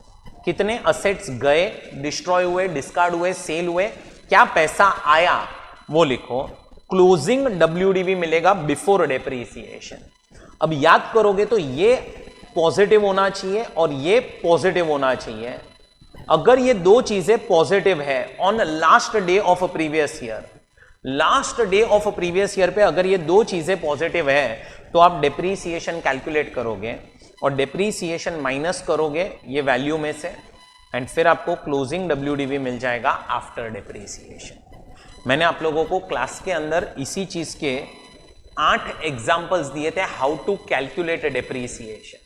सो आप याद करोगे तो जो भी असेट्स सेल होते हैं, सेल कहने से हम पहले अज्यूम करते हैं कि वो ओपनिंग में से गए होंगे, फिर हम अज्यूम करते हैं कि वो लेस देन 180 डेज वाले होंगे, सॉरी मोर देन 180 डेज वाले होंगे और फिर लेस देन 180 डेज वाले होंगे। सो वो चीज ध्यान में रखना। अपन ने फीफो मेथड फॉलो किया था, बट फीफो मेथड अपन ने फॉलो किया था for value, not for number of assets. So वो मैंने आपको पूरा एक्सप्लेनेशन दिया था कि किस तरह से डेप्रीसिएशन कैलकुलेट किया जाता है। अब एक कॉन्सेप्ट आता है एडिशनल डेप्रीसिएशन का। अब एडिशनल डेप्रीसिएशन जो है ये आपको माइनस करने मिलेगा, मतलब आप P&L अकाउंट में नॉर्मल डेप्रीसिएशन तो माइनस कर ही सकते हो, उसके साथ साथ एडिशनल डेप्रीसिएशन भी कर सकते हो। बट याद रखना additional depreciation is not allowed under section 115 BAC। सो अगर आप डिफॉल्ट टैक्स रेजिम में जा रहे हो तो फिर आपको एडिशनल डेप्रीसिएशन का बेनिफिट नहीं मिलेगा। अब एडिशनल डेप्रीसिएशन का बेनिफिट सिर्फ दो ही लोगों को मिलेगा, जो लोग मैन्युफैक्चरिंग बिजनेस में एंगेज्ड है या जो लोग एंगेज्ड है in business of generation, transmission और distribution of power, distribution of power that is electricity. अच्छा, next eligible class of asset आपके पास होना चाहिए सिर्फ plant and machinery. Additional depreciation और कोई भी असेट पे नहीं मिलता, मिलता है only on a plant and machinery. Next in eligible plant and machinery, कुछ plant and machinery in eligible है। इसका मतलब क्या कि ये सारी प्लांट एंड मशीनरी पे you can claim normal depreciation but you can not claim additional depreciation. पहला second hand plant and machinery, next motor vehicle, aircraft and ships, next plant and machinery which is installed in office, and last plant and machinery whose 100% cost is allowed as a deduction in first year. So ये चार plant and machinery के ऊपर आपको additional depreciation का benefit नहीं मिलेगा। next is rate of additional depreciation, rate हो जाएगा 20% of actual cost। 20% of actual cost आप लोगों को लेना है, भूलना नहीं। WDV का 20% नहीं लेना है, एक्चुअल कॉस्ट का 20% लेना है। And yes, if asset is used in current year for less than 180 days and it was purchased also in current year, तो इस साल 10% लेना, बैलेंस 10% नेक्स्ट ईयर ले लेना। अच्छा, आपको एडिशनल डेप्रीसिएशन एक असेट पे एक ही बार मिलेगा। सो अगर आप करंट ईयर में ही 20% ले लोगे तो फिर वो असेट पे नेक्स्ट ईयर एडिशनल नहीं मिलेगा। एंड अगर आपने करंट ईयर में 10% ही लिया है तो नेक्स्ट ईयर और 10% ले लो, उसके बाद से आपको वो असेट पे नहीं मिलेगा। And business of printing and publishing amounts to manufacture and is therefore eligible for additional depreciation. So ये आपका एडिशनल डेप्रीसिएशन का कॉन्सेप्ट है, additional depreciation on plant and machinery. भूलना नहीं एक ही चीज, एक्चुअल कॉस्ट पे मिलता है वो भूलना नहीं। मैंने आपको इसके ऊपर 2 एग्जांपल्स क्लास के अंदर दिए हुए थे। Next is depreciation in case of power generating units. थोड़ा सा याद करो दोस्तों, पावर जनरेटिंग यूनिट्स अगर इंडिविजुअल असेट सिस्टम फॉलो करते हैं, पावर जनरेटिंग यूनिट्स अगर इंडिविजुअल असेट सिस्टम फॉलो करते हैं तो फिर उनके क्या क्या रूल्स होंगे वो यहां पे दिए गए। सो पहले तो पावर जनरेटिंग यूनिट्स के पास ऑप्शन है कि वो लोग इंडिविजुअल या ब्लॉक जो फॉलो करना चाहे कर सकते हैं। अब इनको है ना ये ऑप्शन एक्सरसाइज करना पड़ेगा फर्स्ट ईयर में जब वो लोग अपना रिटर्न फाइल कर रहे हैं, और जैसे ही उन्होंने अपना ऑप्शन एक्सरसाइज किया can I say that option is final. So अगर उन्होंने फर्स्ट ईयर में ही बोल दिया हम इंडिविजुअल असेट सिस्टम फॉलो करेंगे, अब लाइफ टाइम के लिए उन्हें इंडिविजुअल असेट सिस्टम ही फॉलो करना पड़ेगा। सो वो चीज ध्यान में रखना। So option once exercise shall be final and shall apply to all subsequent financial years or assessment years. And next, अगर ये लोग इंडिविजुअल असेट सिस्टम फॉलो करेंगे, कौन, पावर जनरेटिंग यूनिट्स, तो इनको हम एडिशनल डिप्रिसिएशन नहीं देंगे। सो इनको एडिशनल डिप्रिसिएशन कब मिलेगा दोस्तों, जब ये लोग अपना block of asset system follow कर रहे थे। सो जब ये लोग block of asset system follow करेंगे तो ही इन लोगों को बेनिफिट मिलेगा, कौन सी चीज का, एडिशनल डिप्रिसिएशन का, नहीं तो नहीं। अब कॉन्सेप्ट क्या था, सो मैंने यहाँ पे एक एग्जांपल बनाया हुआ है। कॉन्सेप्ट में आपको समराइज कर देता हूं कि हर साल आपका डिप्रिसिएशन का जो अमाउंट है, कहने से वो तो सेम ही आने वाला है। यहाँ पे हर साल आपका जो डिप्रिसिएशन का अमाउंट है वो तो सेम ही आएगा, क्योंकि डिप्रिसिएशन आप एसएलएम मेथड पे फॉलो कर रहे हो, स्ट्रेट लाइन मेथड है। अब जो भी आपने असेट जब भी बेचा, अगर WDV से कम में बेचा है, कम में, तो हम उसको एक नाम दिया था, याद करो, टर्मिनल डिप्रिसिएशन। अच्छा, WDV से ज्यादा में बेचा, WDV से ज्यादा में बेचा एंड अप टू कॉस्ट अगर रिकवरी हुई है तो देयर इज अ प्रॉफिट, उसको हमने नाम दिया था बैलेंसिंग चार्ज। और जो भी आपने कॉस्ट के ऊपर प्रॉफिट कमाया होगा उसको हम बोलते हैं कैपिटल गेन्स। सो ये आपको नीचे देखो एक एग्जांपल के साथ पूरा एक्सप्लेन किया गया है। सो वो एग्जांपल आप देख सकते हो, क्लास में हमने इन डिटेल ये एग्जांपल देखा हुआ था। अब दोस्तों नेक्स्ट पॉइंट जो हमें डिस्कस करना है वो है एक्चुअल कॉस्ट। अब दोस्तों एक्चुअल कॉस्ट का मतलब क्या होता है कि जब भी आप असेट खरीदोगे तो वो असेट की वैल्यू ब्लॉक के अंदर आप कितनी लिखोगे, so that is actual cost. तो ध्यान से सुनना, पहले तो जो भी अमाउंट आप असेट के लिए पे करोगे वो ले लोगे। अगर कोई भी दोस्तों इंस्टॉलेशन एक्सपेंसेस आप पे कर रहे हो तो वो ऐड कर दीजिए। फिर कोई भी इंसिडेंटल एक्सपेंसेस है फॉर परचेज ऑफ असेट तो वो भी ऐड कर दीजिए। इंटरेस्ट जो भी आप पे करोगे up to the date asset is put to use, वो भी ऐड कर दो। अगर आप लोगों ने जीएसटी पे किया है परचेज करते वक्त और वो जीएसटी का अगर आपको इनपुट टैक्स क्रेडिट नहीं मिलता है, if ITC is not allowed, तो वो भी आप ऐड कर दीजिए। एंड अगर आप लोगों को कोई गवर्नमेंट ग्रांट मिला हुआ है, कोई सब्सिडी मिला हुआ है, तो वो आप लेस कर दीजिए। अमाउंट जो भी बचेगा that is the amount that you will include in block, और इसके ऊपर आपको डिप्रिसिएशन मिलेगा। इसके ऊपर आपको क्या मिलेगा, डिप्रिसिएशन। नीचे एक नोट दी गई है क्या, कि अगर आप कोई असेट खरीदते हो और उसके लिए आप पेमेंट करते हो एक ही दिन में 10,000 से ऊपर, और आप प्रिस्क्राइब्ड मोड से पेमेंट नहीं कर रहे हो, मतलब आप कैश यूज कर रहे हो, बेरर चेक यूज कर रहे हो या फिर क्रॉस चेक यूज कर रहे हो, और 10,000 के ऊपर पेमेंट जा रहा है एक ही दिन में, तो उतना अमाउंट आपके ब्लॉक का पार्ट नहीं बनेगा, मतलब वो वैल्यू ब्लॉक के वैल्यू के अंदर इंक्लूड नहीं होगी। सो समझो आपने 50,000 का एक असेट खरीदा और 50,000 एक ही दिन में आपने किसी को कैश दे दिया है, अब वो 50,000 पे आपको डिप्रिसिएशन नहीं मिलेगा, मतलब वो ब्लॉक में नहीं जाएगा। फिर उसके बाद एक एक्सप्लेनेशन है, एक्सप्लेनेशन 5। अब इसमें क्या दिया है कि अगर कोई असेट है जो आप पहले पर्सनल पर्पस के लिए यूज कर रहे थे और फिर आप बिजनेस पर्पस के लिए यूज कर रहे हो, तो फिर बिजनेस में वो असेट की वैल्यू कितनी लिखनी है।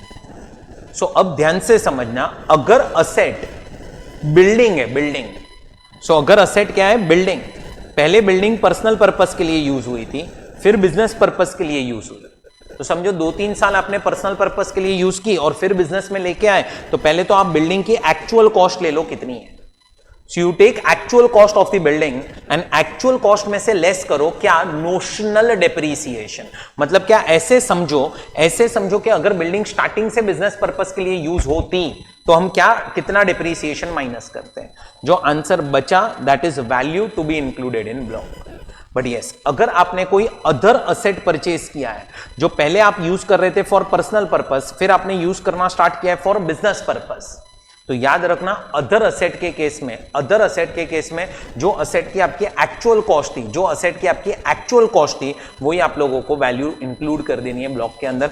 फॉर एग्जांपल, अगर आप लोगों ने कोई मोटर कार परचेज की है, क्या परचेज की है, मोटर कार, और ये मोटर कार तुमने 5 साल पहले 10 लाख में खरीदी थी और अब आप बिजनेस के अंदर लेके आ रहे हो, पहले पर्सनल पर्पस किया फिर बिजनेस में लेके आए, तो आप मोटर कार की वैल्यू कितनी लिखोगे, 10 की 10 लाख की लिखोगे। उसके बाद next, asset used partly for personal purpose and partly for office purpose, that is business purpose. Partly for office and partly for business, मतलब partly for personal and partly for business. अगर कोई असेट है जो partly personal purpose के लिए use हुआ है and partly for business purpose use हुआ है, तो याद रखना आपको पीएनएल अकाउंट में उतना ही डेप्रीसिएशन माइनस करने मिलेगा जितना एट्रीब्यूटेबल है टू बिजनेस पर्पस, एंड फिर आपकी असेट की जो वैल्यू है ना, वैल्यू वो भी उतने ही डेप्रीसिएशन के अमाउंट से लेस होगी। सो अगर आपने कोई असेट खरीदा है 10 लाख का, अब 10 लाख का असेट है, उस पे rate of depreciation is 10%, so 1 lakh depreciation आएगा।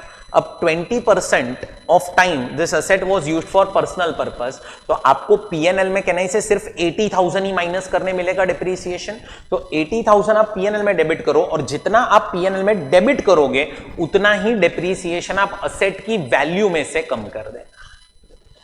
उसके बाद असेट सोल्ड एंड रीअक्वायर्ड, अगर कोई असेट आपने बेचा और फिर आपने वापस अक्वायर किया है, बेच के वापस खरीदा है, तो फिर वो असेट की वैल्यू आप ब्लॉक में कितनी लिखोगे, वो असेट की वैल्यू आप ब्लॉक में कितनी लिखोगे, तो ब्लॉक में हो जाएगी WDV ऑन ओरिजिनल ट्रांसफर, मतलब जब आपने बेचा था तब आपके बुक्स में वो असेट की WDV कितनी थी, या फिर रीएक्विजिशन price whichever is lower.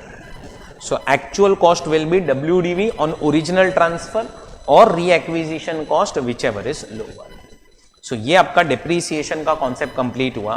Section number 35 scientific research। अब दोस्तों अगर आपने scientific research के ऊपर expenses किए हैं तो हम आपको वो expenses भी minus करने देंगे as per section 35। अब section 35 जो है उसमें पहला पार्ट क्या है कि in house research. In house research का मतलब क्या है, आप खुद बिजनेस कर रहे हो एंड आप खुद साइंटिफिक रिसर्च के ऊपर एक्सपेंसेस कर रहे हो। अब साइंटिफिक रिसर्च के ऊपर जो भी आपके एक्सपेंसेस होंगे, अगर वो बिजनेस स्टार्ट होने के पहले एक्सपेंसेस हुए हैं, सो प्री कमेंसमेंट एक्सपेंसेस अगर है तो हम आपको प्री कमेंसमेंट एक्सपेंसेस माइनस करने देंगे। इट इज अलाउड है बट सिर्फ प्रीसीडिंग 3 इयर्स के। सो बिजनेस स्टार्ट हुआ उसके पहले के तो 3 साल होंगे, उसके ही खर्चे हम आपको माइनस करने देंगे। और कब माइनस करने मिलेगा, allowed in the year of commencement of business.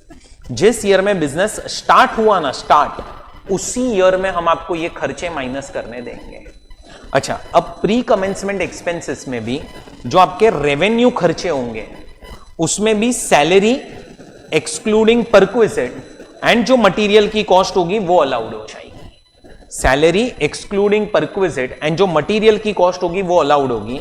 And capital expenses जो होंगे, सारे कैपिटल एक्सपेंसेस अलाउड होंगे excluding cost of land, excluding cost of land. So देखो, pre commencement expenses business start होने के पहले के खर्चे माइनस करने देंगे। कब, जिस साल में बिजनेस स्टार्ट हुआ उस साल में माइनस करना, बट कितने साल के, प्रीसीडिंग 3 इयर्स के।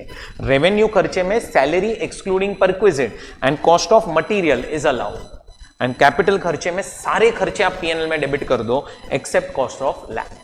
एंड पोस्ट कमेंसमेंट एक्सपेंसेस आपके जो भी होंगे, रेवेन्यू एंड कैपिटल, सारे माइनस करने मिलेंगे एक्सेप्ट कॉस्ट ऑफ लैंड। कौन से एक्सपेंसेस, जो साइंटिफिक रिसर्च पे होंगे वो वाले।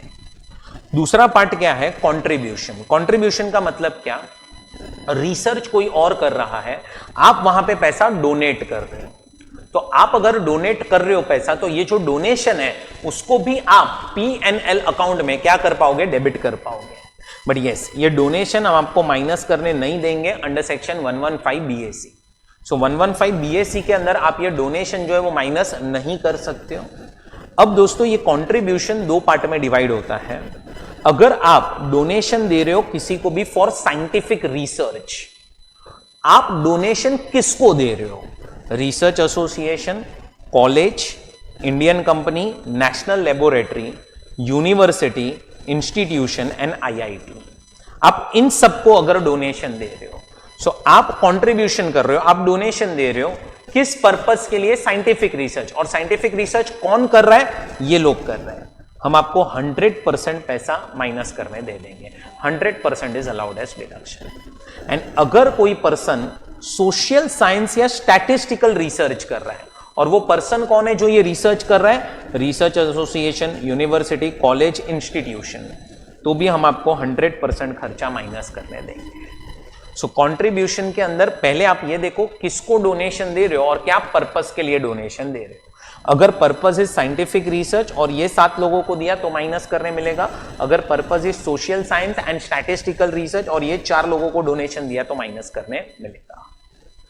उसके बाद यही सेक्शन में आगे क्या लिखा है कि अगर कोई भी असेट है, असेट जैसे इन हाउस रिसर्च के लिए आपने कोई असेट खरीदा होगा, तो वो असेट अगर सेल हो जाता है, डिस्ट्रॉय हो जाता है, डिस्कार्ड हो जाता है या आप अपने बिजनेस में उसको यूज करना स्टार्ट कर देते हो तो क्या होगा। सो देखो, अगर आपने कोई असेट परचेज किया worth 10 lakh for scientific research, कहने से आपको फुल कॉस्ट माइनस करने मिल चुका होगा एज अ डिडक्शन। आप पूरा का पूरा अमाउंट पीएनएल में डेबिट कर चुके रहेंगे। अब समझो यही असेट सेल हो गया, डिस्ट्रॉय हो गया या डिस्कार्ड हो चुका है, सेल हो चुका है, डिस्ट्रॉय हो चुका है या डिस्कार्ड हो चुका है और आपको या तो 8 लाख मिला है या तो 10 लाख मिला है या तो 12 लाख मिला है। 10 लाख का असेट था, जब खरीदा था तब पीएनएल में आपने 10 लाख डेबिट कर दिया था। अब समझो कि यही असेट सेल हो गया, डिस्ट्रॉय हो गया या डिस्कार्ड हो चुका और 8 लाख रुपीज रिसीव हुआ, 8 लाख रुपीज रिसीव हुआ, तो अब आप 8 लाख को क्या कर दो, पीएनएल में क्रेडिट। अगर आप लोगों को 10 लाख रुपया रिसीव हुआ है तो 10 लाख को पीएनएल क्रेडिट कर दो। और अगर आप लोगों को 12 लाख रुपया रिसीव हुआ है, 12 लाख रुपया, तो याद रखना 10 लाख पीएनएल क्रेडिट होगा और 2 लाख चला जाएगा कैपिटल गेन्स के अंदर। 2 लाख कहां चला जाएगा, कैपिटल गेन्स के अंदर। और समझो कि आपने यही असेट जो साइंटिफिक रिसर्च के लिए खरीदा था, साइंटिफिक रिसर्च के लिए यूज कर लिया, फिर सोचा क्यों ना हम ये असेट अपने बिजनेस के ही अंदर यूज कर लें। मतलब आपको ये असेट बेचना नहीं था, अपने बिजनेस में ही यूज करना था। बिजनेस में जो भी असेट्स होंगे वो तो block of asset system follow किया होगा वहां पे, तो आपने तो जो ब्लॉक में जब ये असेट एंटर होगा तो ये असेट की वैल्यू ब्लॉक में कितनी लिखोगे, निल। क्यों निल? अरे भाई ऑलरेडी आपको पीएनएल में डेबिट करने मिल चुका है, ऑलरेडी आपको पीएनएल में जब आपने ये असेट खरीदा था तो डेबिट करने मिल चुका है, इसीलिए वैल्यू हम लिखेंगे निल। नेक्स्ट वापस से आपका favourite section 35AD, specified business. अब दोस्तों स्पेसिफाइड बिजनेस जो प्रोविजन है, ये बेनिफिट जो भी दिया गया है 35AD के अंदर, ये नहीं मिलेगा अंडर सेक्शन 115 BAC। सो 115 BAC सेक्शन जो है उसमें आपको 35AD सेक्शन जो है उसका बेनिफिट नहीं मिलेगा, वो ध्यान में रखना। अब दोस्तों ये सेक्शन के अंदर टोटल 14 बिजनेसेस है जो लिस्ट आपको यहां पे दिया गया है। 14 बिजनेसेस है जिसको हमने क्या बोला है, स्पेसिफाइड बिजनेस बोला है। 14 बिजनेसेस है जिसको हमने क्या बोला है, स्पेसिफाइड बिजनेस बोला है कि ये 14 बिजनेसेस जो है वो कौन से बिजनेसेस है, स्पेसिफाइड बिजनेसेस है। अब आपको बेनिफिट क्या मिलेगा, तो देखो आपको बेनिफिट ये मिलेगा कि अगर आपने ये 14 बिजनेसेस में से कोई भी बिजनेस स्टार्ट किया, कोई भी बिजनेस अगर आपने स्टार्ट किया तो आपको 100% कैपिटल एक्सपेंडिचर्स हम माइनस करने दे देंगे। सारे के सारे कैपिटल खर्चे आप पीएनएल में डेबिट कर सकते हो। दोस्तों रेवेन्यू तो आप वैसे भी कर ही सकते थे, यहां पे बोल रहे हैं कैपिटल एक्सपेंडिचर्स भी हम आपको 100% माइनस करने दे देंगे। अच्छा, कौन कौन से कैपिटल खर्चे नहीं मिलेंगे, तो cost of land, cost of goodwill and financial instruments हम आपको पीएनएल में डेबिट करने नहीं देंगे। सो अगर आप लोगों ने ये लैंड खरीदा, गुडविल खरीदा या फाइनेंशियल इंस्ट्रूमेंट्स खरीदे तो वो पीएनएल में डेबिट नहीं हो सकते। एंड नेक्स्ट, अगर आपने कोई भी कैपिटल खर्चा किया है, अगर आपने कोई भी कैपिटल एक्सपेंस किया हुआ है जो 10,000 के ऊपर है, अगर आपने कोई भी कैपिटल एक्सपेंस किया हुआ है जो 10,000 के ऊपर है, एक ही दिन में तुम पेमेंट कर रहे हो और प्रिस्क्राइब मोड से पेमेंट नहीं कर रहे हो, तो ऐसे कैपिटल एक्सपेंडिचर्स भी हम आपको माइनस करने नहीं देंगे। सो ये आपका पहला पॉइंट है कि स्पेसिफाइड बिजनेस में आपको बेनिफिट क्या मिलेगा, सारे capital expenditures you can debit, but if you are under default tax regime तो फिर आपको ये बेनिफिट नहीं मिलेगा। नेक्स्ट, जो भी आपके बिजनेस स्टार्ट होने के पहले के खर्चे हैं, प्री कमेंसमेंट एक्सपेंसेस, तो वो भी हम आपको माइनस करने देंगे। कब? जब बिजनेस स्टार्ट होगा तब, बट विथ वन कंडीशन, क्या कि आपको वो सारे के सारे खर्चे कैपिटलाइज होने चाहिए। क्या होने चाहिए? Capitalise. So allowed in the year of commencement of business provided expenses are capitalised on first day of business commencement. Third, आपका बिजनेस क्या होना चाहिए? न्यू बिजनेस होना चाहिए। क्या होना चाहिए? New business. न्यू बिजनेस मतलब such business should not be formed or should not be set up by splitting up or reconstruction of business already in existence. So आपको मैंने यहां पे एग्जांपल दिया था, it should not be like old wine in new bottle. Old wine in new bottle का concept नहीं होना चाहिए, it should be a new business. Next, restriction on use of old plant and machinery. सो आपके business में अगर old plant and machinery रहा तो चलेगा, बट वो होना चाहिए लेस देन और equal to 20% of total value of plant and machinery. Total value का 20% या उससे कम होना चाहिए। एंड नेक्स्ट, अगर आपने कोई भी मशीनरी इंपोर्ट किया हुआ है, आउटसाइड इंडिया से इंपोर्ट किया हुआ है, मतलब मंगवाया हुआ है मशीन, और आप इंडिया में उसके फर्स्ट यूजर हो, और ये असेट पे किसी ने भी अभी तक डेप्रीसिएशन क्लेम नहीं किया है under income tax act. 3 condition याद रखना, पहला इंपोर्ट हुआ है, सेकंड आप फर्स्ट यूजर हो, एंड थर्ड इस पे किसी ने भी डेप्रीसिएशन क्लेम नहीं किया है। अगर ये 3 कंडीशन सेटिस्फाई हो जाती है तो ऐसे मशीन्स अगर सेकेंड हैंड भी होंगे, ओल्ड भी होंगे, तो हम उन्हें न्यू मानेंगे, बट न्यू मानेंगे only for the purpose of section 35AD। सो ये 3 कंडीशन सेटिस्फाई हो गई। अगर कोई पर्सन है जिसके पास असेट है आउटसाइड इंडिया, आपने उससे वो असेट खरीदा तो it is a old plant and machinery, लेकिन आपने इंपोर्ट किया है, आप फर्स्ट यूजर हो और अभी तक इस पे किसी ने भी डेप्री क्लेम नहीं किया है, so understand this machine will be considered as a new machine, but only for the purpose of section 35AD, वो ध्यान में रखना। No double deduction.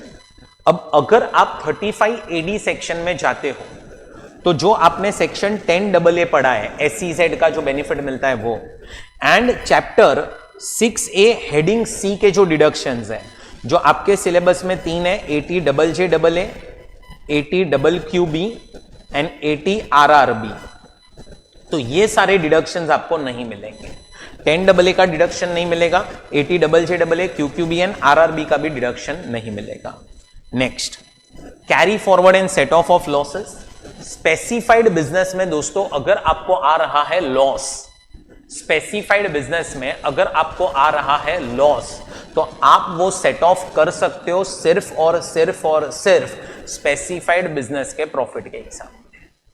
Specified business के प्रॉफिट के ही सामने सेट ऑफ कर सकते हो और कहीं पे भी सेट ऑफ नहीं कर सकते, और ये लॉस आप कैरी फॉरवर्ड कर सकते हो फॉर इनफाइनाइट ईयर्स। जब तक ये लॉस सेट ऑफ नहीं होता तब तक आप कैरी फॉरवर्ड कर सकते हो। Next, transfer of operations. अब दोस्तों यहां पे स्पेसिफाइड बिजनेस में एक स्पेसिफाइड बिजनेस है hotel business. Hotel minimum 2 star and above category. तो अगर होटल के जो ऑपरेशंस हैं वो आपने किसी और को रन करने के लिए दे दिए हैं, तो भी क्या आपको 35AD का बेनिफिट मिलेगा? तो answer is yes. Next, audit is compulsory. So अगर आपने कोई स्पेसिफाइड बिजनेस स्टार्ट किया तो आपको ऑडिट जो है वो कंपलसरी करवाना ही पड़ेगा। सो ऑडिट इज कंपलसरी।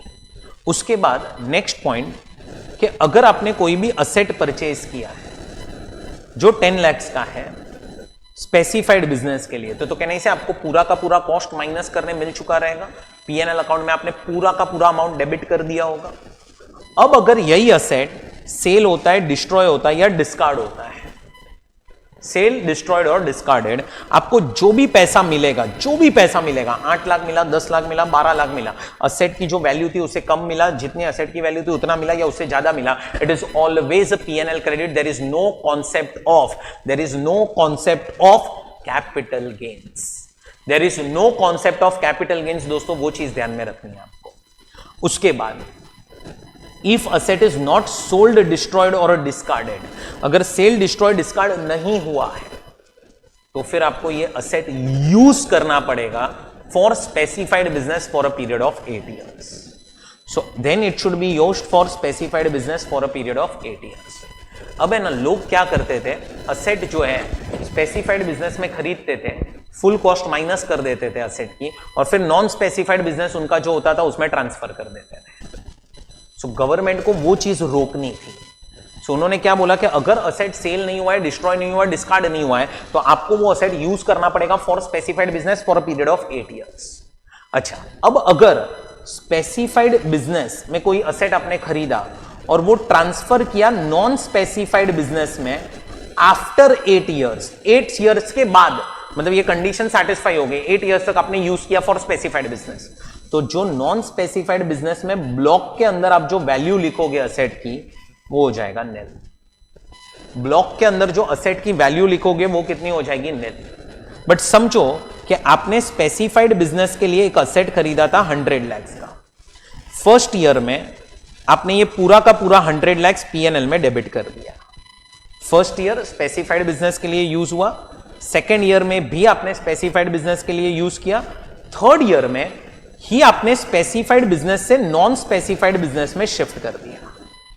सो अभी आपने 8 साल स्पेसिफाइड बिजनेस के लिए उसको यूज नहीं किया, ये कंडीशन वायोलेट हो गई। अब क्या होगा, तो अब आपके असेट की वैल्यू थी 100 लाख, आपके जो असेट है उसकी वैल्यू थी 100 लाख। अब आप ऐसा समझो कि अगर सेक्शन 35AD नहीं होता तो हम क्या करते हैं, तो हम डेप्रीसिएशन लेते हैं। फर्स्ट ईयर का डेप्री माइनस करो, सेकेंड ईयर का भी डेप्री माइनस करो और वैल्यू निकालो कितनी आएगी। समझो ये वैल्यू 81 लाख आई, एग्जांपल 81 लाख आई। तो अब तुम ऐसा समझो क्या कि स्पेसिफाइड बिजनेस ने नॉन स्पेसिफाइड बिजनेस को ये असेट 81 लाख में दिया है। सो नॉन स्पेसिफाइड बिजनेस ने 81 लाख पे किया है स्पेसिफाइड को, तो थर्ड ईयर का जो P&L बनेगा ना स्पेसिफाइड बिजनेस का, उसमें आप 81 लाख को क्रेडिट कर दो और यही 81 लाख के ऊपर आप डेप्रीसिएशन क्लेम करना अंडर नॉन स्पेसिफाइड बिजनेस। सो ये आपका सेक्शन नंबर 35AD बहुत ही इंपॉर्टेंट सेक्शन था। Next 35DDA। 35DDA में क्या लिखा है कि हम आपको वॉलेंटरी रिटायरमेंट कंपेंसेशन माइनस करने देंगे। दो चीजें ध्यान में रखना, नंबर 1 5 इक्वल इंस्टॉलमेंट में माइनस करने मिलेगा, नंबर 2 कब से मिलेगा, जब से पेमेंट होगा ना तब से, पे किया उस साल से 5 साल में हम आपको डिडक्शन दे देंगे। सो ये था 35DDA voluntary retirement compensation. 35D amortisation of preliminary expenses. आपका बिजनेस स्टार्ट हुआ उसके पहले जो भी आपके खर्चे होंगे वो सारे हम आपको माइनस करने देंगे, लेकिन खर्चों में भी उन्होंने एक लिस्ट दिया है कि आपके खर्चे यहां पे फॉल होने चाहिए। सो ये लिस्ट है, ये सारे खर्चे अगर आपके हुए हैं बिजनेस स्टार्ट होने से पहले या फिर बिजनेस में आप एक्सपांशन कर रहे हो उसके पहले, दो जगह पे 2 बार। पहला बिजनेस स्टार्ट होने के पहले अगर ये खर्चे हुए तो, या फिर आप बिजनेस के अंदर एक्सपांशन कर रहे हो और उसके पहले ये खर्चे हुए तो हम आपको माइनस करने देंगे। अब ध्यान से सुनना, ये जितने भी खर्चे आपके हुए उसका पहले तो आप टोटल कर लीजिए। सो समझो ये सारे खर्चे मिला के 5 लाख हो गए। So that is your actual expenses. अब आप क्या करो, अगर आप एक इंडियन कंपनी हो, इंडियन कंपनी, तो जो आपके एक्चुअल एक्सपेंसेस है उसको कंपेयर करना लिमिट के साथ, which ever is lower minus करने मिलेगा। एंड अगर आप एक रेसिडेंट नॉन कॉर्पोरेट असेसी हो तो भी आप एक्चुअल एक्सपेंसेस को कंपेयर करना लिमिट के साथ, which ever is lower minus करने मिलेगा। सो दोनों में से आपको क्या करना है, लोअर सिलेक्ट करना है। मतलब जितने भी आपके ये एक्चुअल खर्चे हुए उसको आपको कंपेयर करना है विथ अ लिमिट, और लिमिट और actual expense which ever is lower हम आप माइनस कर सकते हो। अच्छा, अब ध्यान से सुनना, इंडियन कंपनीज के केस में लिमिट क्या है, तो it is 5% of cost of project और 5% of capital employed whichever is higher. And other person के केस में लिमिट क्या है, 5% of cost of project only.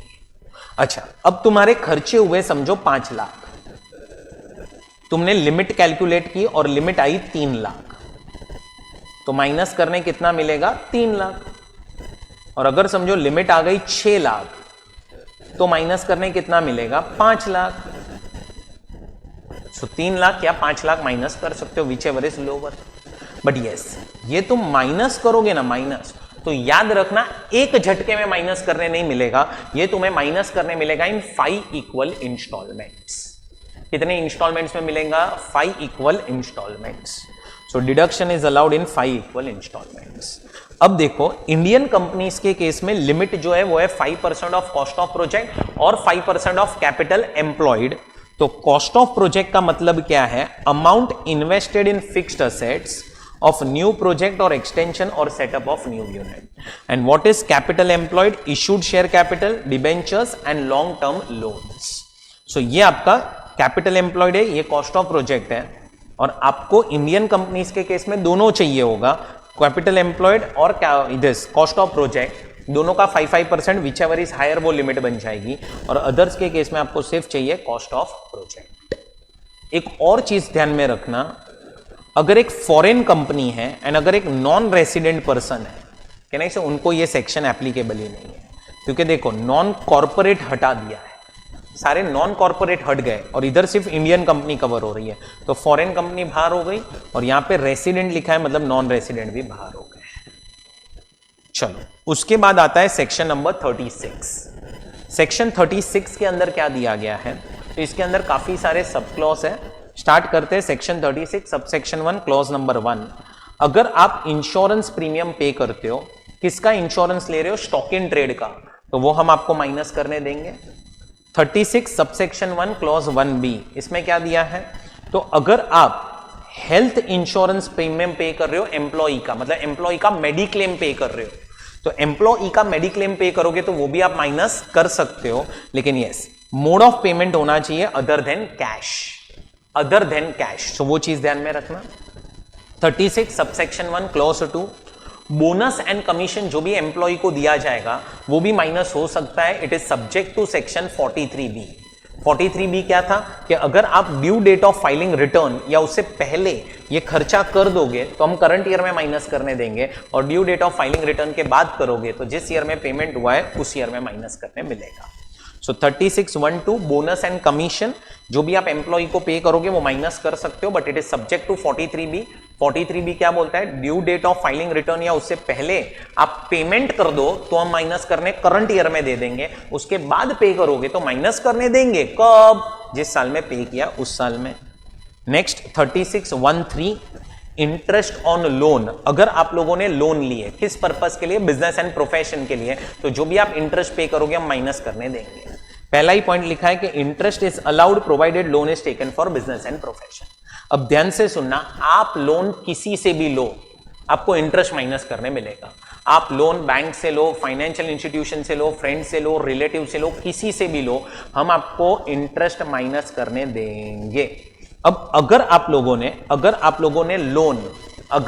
ने loan public financial institution, state financial corporation, state industrial investment corporation, NBFC and banks में दो excluding primary agriculture credit society, primary agriculture and rural development bank, इसको हटा के अगर तुम लोगों ने इन सब से लोन ली है, अगर तुमने इन सब से लोन लिए तो हम आपको इंटरेस्ट माइनस करने देंगे सब्जेक्ट टू सेक्शन 43B। मतलब क्या, पे कर दो तो हम आपको डिडक्शन दे देंगे, due date of filing return से पहले पे कर दो माइनस करने दे देंगे। एंड थर्ड पॉइंट क्या बोल रहा है कि अगर तुमने किसी और पर्सन से लोन ली है, किसी और पर्सन से लोन लिए तो हम आपको इंटरेस्ट माइनस करने देंगे, बट कैसे, as per the system of accounting followed by assessee.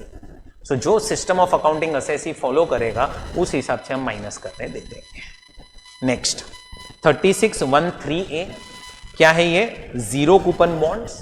क्या होते हैं zero coupon bonds, this bonds are issued at discount, redeemed at par और प्रीमियम।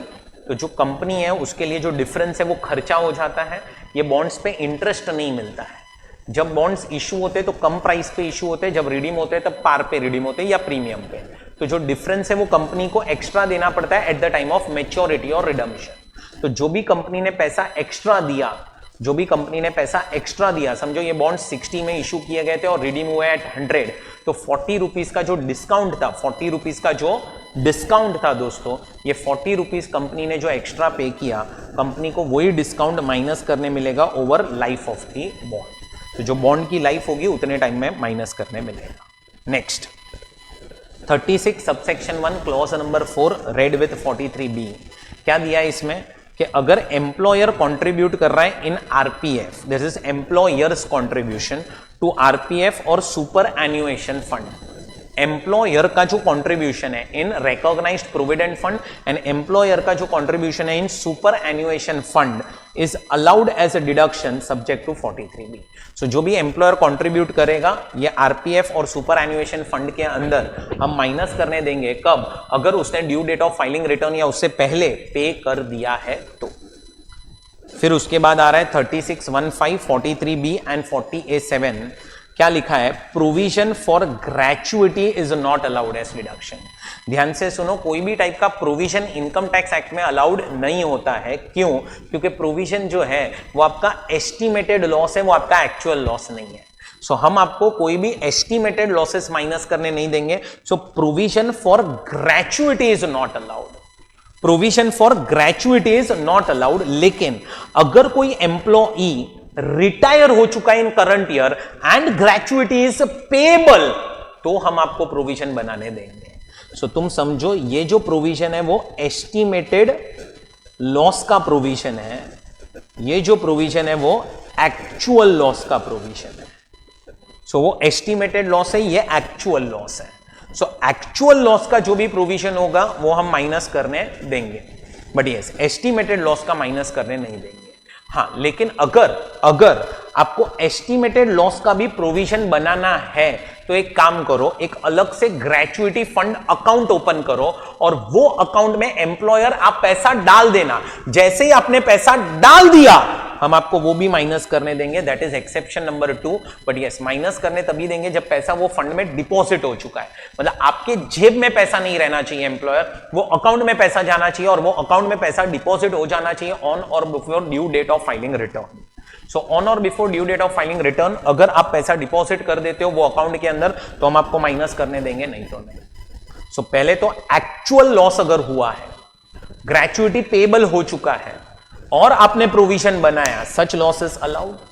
एंड दूसरा, अगर आपको एस्टिमेटेड लॉस का प्रोविजन बनाना है तो पैसा आपके जेब में नहीं रहना चाहिए, एक अलग से अकाउंट ओपन करो, वो अकाउंट में पैसा डिपॉजिट करो और हम आपको डिडक्शन दे देंगे।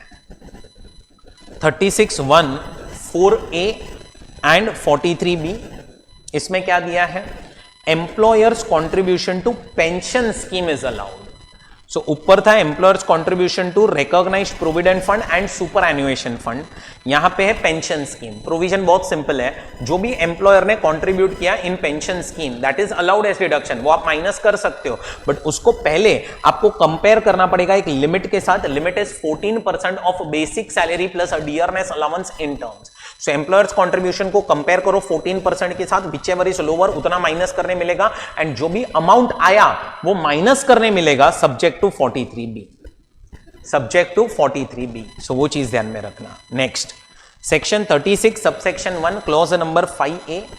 अब इसमें क्या दिया है कि जो एम्प्लॉई का कंट्रीब्यूशन होता है, एम्प्लॉई का जो कंट्रीब्यूशन होता है in all this funds, provident fund, pension fund, ये सब फंड्स में जो भी एम्प्लॉई का कंट्रीब्यूशन होता है, अब एम्प्लॉई पहले अपना कंट्रीब्यूशन एम्प्लॉयर को देता है और फिर एम्प्लॉयर उसके बिहाफ पे ये कंट्रीब्यूशन फंड में डिपॉजिट करता है।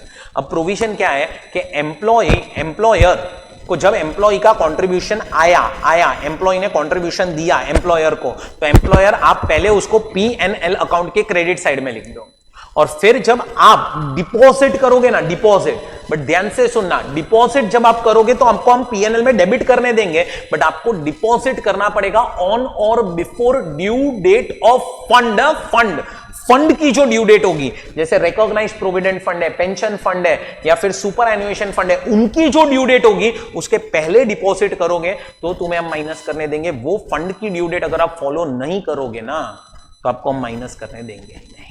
सो जब एम्प्लॉई से पैसा आया P&L क्रेडिट और जब ये पैसा फंड में गया तो P&L डेबिट, सिंपल है वो। बट फंड की ड्यू डेट फॉलो करनी है, due date of filing return नहीं है, वो ध्यान में रखना। Next, bad debts. अब तुम समझो, अगर आप लोग RDD बनाते हो, प्रोविजन बनाते हो for bad and doubtful debts, तो वो हम आपको माइनस करने नहीं देंगे। सो वो चीज हम आपको माइनस करने नहीं देंगे, वो चीज ध्यान में रखना, RDD अलाउड नहीं है। अच्छा, बैड डेट्स आपको माइनस करने देंगे, बट बैड डेट्स आपको माइनस करने कब मिलेगा, जब आपने किसी चीज को पहले P&L में क्रेडिट किया है और अब वहां से पैसा रिकवरेबल नहीं है तो ही आप उसको डेबिट कर सकते हो। सो ध्यान में रखना, अगर मैंने आपको गुड्स बेचा तो मैं क्या एंट्री पास करूंगा, debtors account debit to sales. अब अगर मुझे पैसा आपसे नहीं आने वाला है तो मैं आपको as a bad debt P&L में डेबिट कर सकता हूं। क्यों? क्योंकि जब मैंने आपको गुड्स बेचे थे, कहने से मैंने आपको P&L में क्रेडिट भी किया था, सेल्स आया था मेरे P&L के क्रेडिट में। बट समझो, अगर मैंने किसी को लोन दिए, अब loan is a balance sheet entry, loan to bank आएगा, लोन दिया to bank, it's a balance sheet entry. और अब समझो सामने वाला पर्सन पैसा नहीं देने वाला है, क्या मैं इसको एज अ बैड डेब्ट क्लेम कर सकता हूं? Answer is no. आप बैड डेब्ट उसी चीज को क्लेम कर सकते हो जिसको आपने पहले कभी ना कभी अपनी इनकम में लिया होगा, तो ही आप उसको एज अ बैड डेब्ट क्लेम कर सकते हो, नहीं तो पॉसिबल नहीं है। हाँ, लेकिन ये वाली जो कंडीशन है, सेकेंड कंडीशन, ये एप्लीकेबल नहीं है उन लोगों को जो लोग मनी लेंडिंग बिजनेस में एंगेज है। बहुत लॉजिकल है, क्योंकि जो मनी लेंडिंग बिजनेस में एंगेज होंगे, कहने से उनके केस में तो always entry will be a balance sheet entry. So अगर बैंक्स वैंक्स की हम बात करें तो उनके केस में तो बैलेंस शीट एंट्री होगी, क्योंकि उनका काम ही है लोन देना। अब वहां पे अगर डिफॉल्ट हुआ तो क्या वो लोग बैड डेब्ट क्लेम कर पाएंगे? तो आंसर इज यस, वो लोग क्लेम कर पाएंगे। और अगर कल उठ के रिकवरी होती है ऑफ बैड डेब्ट्स तो हम आपको टैक्सेबल कर देंगे under section 41 subsection 4। Family planning expenses, याद रखना पहले तो ये खर्चा सिर्फ कंपनीज को माइनस करने मिलेगा। Only companies will get deduction for family planning expenses. Revenue खर्चे माइनस करने पूरे मिल जाएंगे, और कैपिटल खर्चे हम आपको 5 इक्वल इंस्टॉलमेंट्स में माइनस करने देंगे। 36, 1, 15 and 16 securities transaction tax and commodities transaction tax. दोस्तों, अगर आप सिक्योरिटीज परचेज सेल कर रहे हो या कमोडिटीज परचेज सेल कर रहे हो तो आप एसटीटी पे करोगे या सीटीटी पे करोगे। अब समझो कि अगर आपके लिए securities are stock in trade, अगर आपके लिए securities are stock in trade या commodities are stock in trade, तो हम आपको टैक्स लगा देंगे under the head business and profession, और बिजनेस एंड प्रोफेशन में आप एसटीटी एंड सीटीटी दोनों चीजें माइनस कर सकते हो। सो ये आपका सेक्शन नंबर 36 कंप्लीट हुआ। अब आ रहा है सेक्शन नंबर 37। 37 क्या है दोस्तों? General deductions. मतलब क्या? जो भी खर्चे 30 से लेके 36 में कवर्ड नहीं है वो सारे खर्चे हम आपको 37 में माइनस करने देंगे। बट याद रखना वो खर्चे पर्सनल खर्चे नहीं होने चाहिए, वो खर्चे कैपिटल नेचर के नहीं होने चाहिए, वो खर्चे नोशनल फिक्टिशियस नहीं होने चाहिए, वो खर्चे बिजनेस एंड प्रोफेशन के लिए होने चाहिए, प्लस वो खर्चे इलीगल नहीं होने चाहिए। इलीगल खर्चे अलाउड नहीं है, पर्सनल अलाउड नहीं है, कैपिटल अलाउड नहीं है, नोशनल खर्चे अलाउड नहीं है।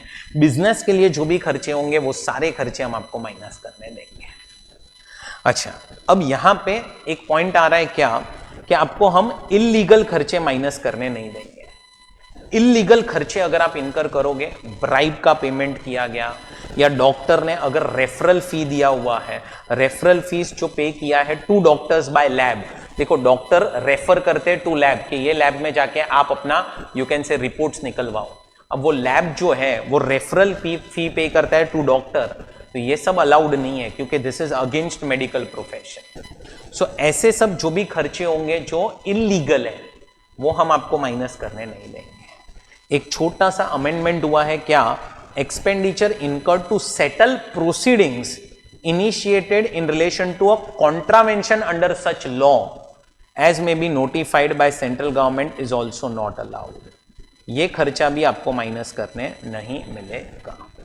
सो कोई भी एक्सपेंडिचर हुआ है incurred to settle proceedings initiated in relation to contravention of law, मतलब कोई लॉ तोड़ा और उसके बेसिस पे कोई सेटलमेंट प्रोसीडिंग स्टार्ट हुई, तो उस पे जो भी एक्सपेंडिचर्स होंगे वो भी माइनस करने नहीं मिलेंगे।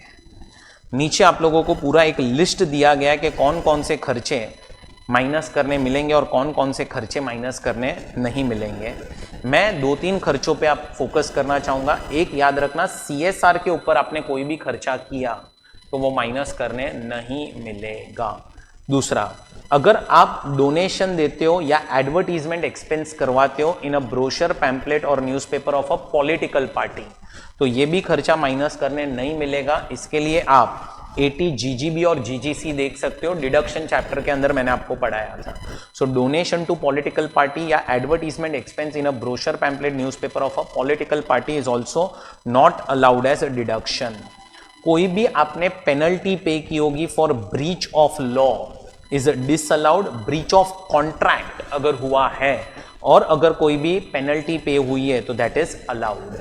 डायरेक्ट टैक्सेस अगर आप पे करोगे तो वो अलाउड नहीं है। डायरेक्ट टैक्सेस अलाउड नहीं है। इंटरेस्ट जो भी पे करोगे अंडर डायरेक्ट टैक्स लॉ वो भी अलाउड नहीं है।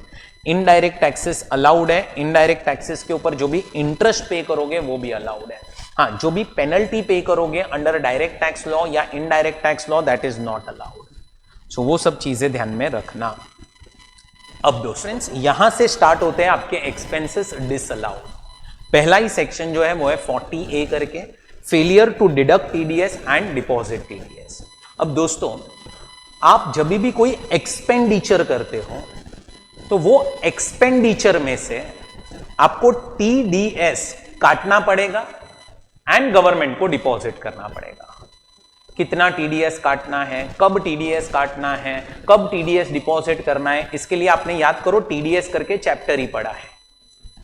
अब आप अगर कोई एक्सपेंडिचर कर रहे हो तो आप याद करो आपको टीडीएस काटना पड़ता है either at the time of payment or at the time of credit, whichever is earlier, and in some cases TDS is to be deducted at the time of payment.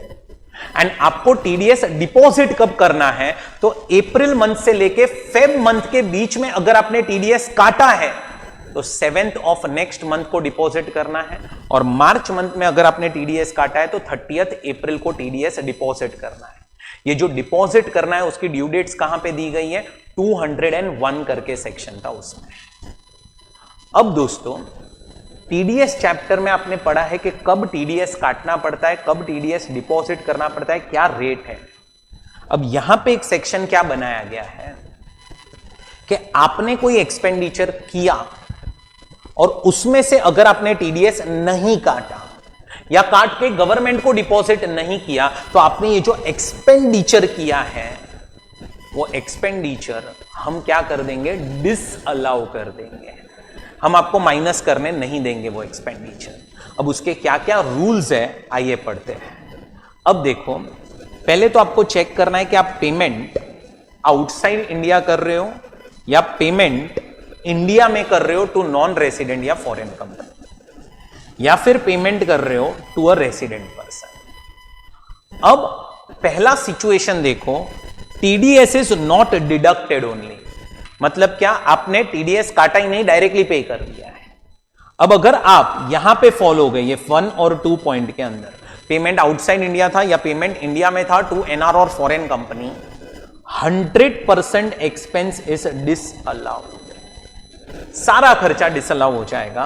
But yes, अगर payment resident को कर रहे हो तो 70% is allowed and 30% is disallowed.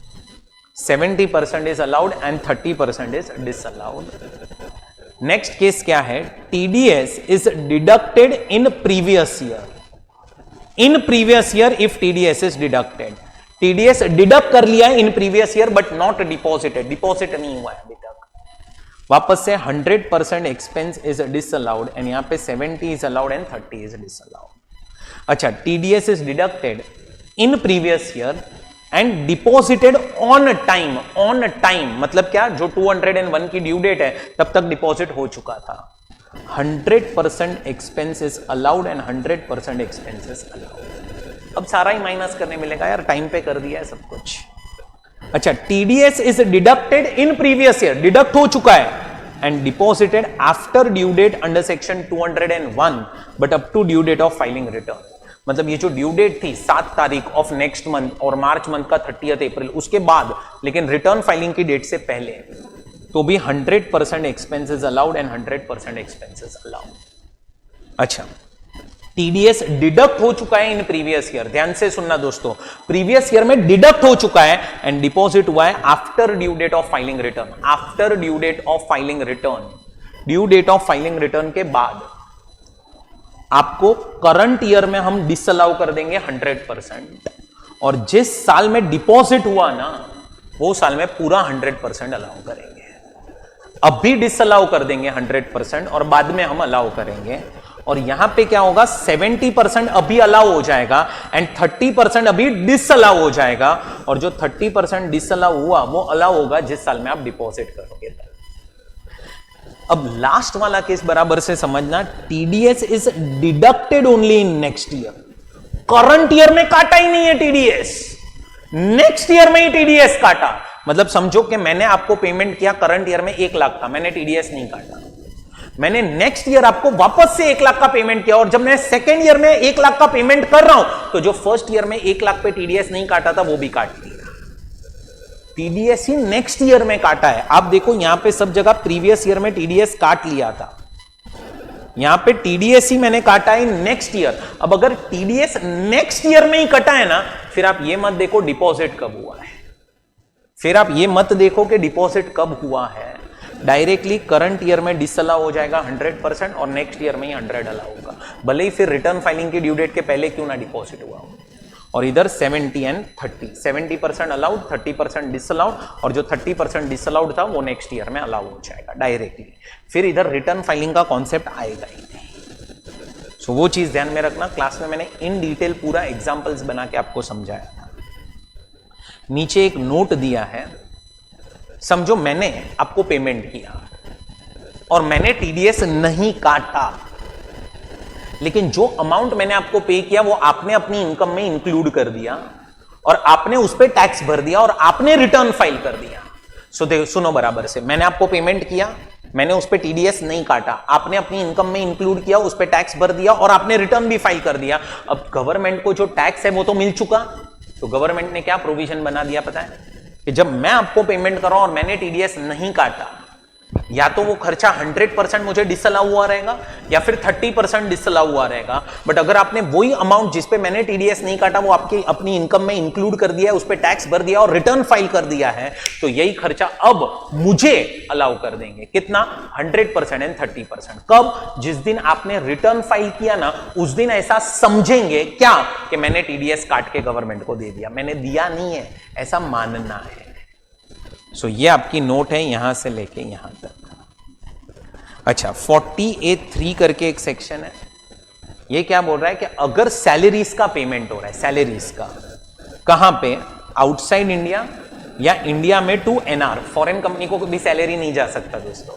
So outside India salary जा रहा है या फिर एनआर को सैलरी जा रहा है।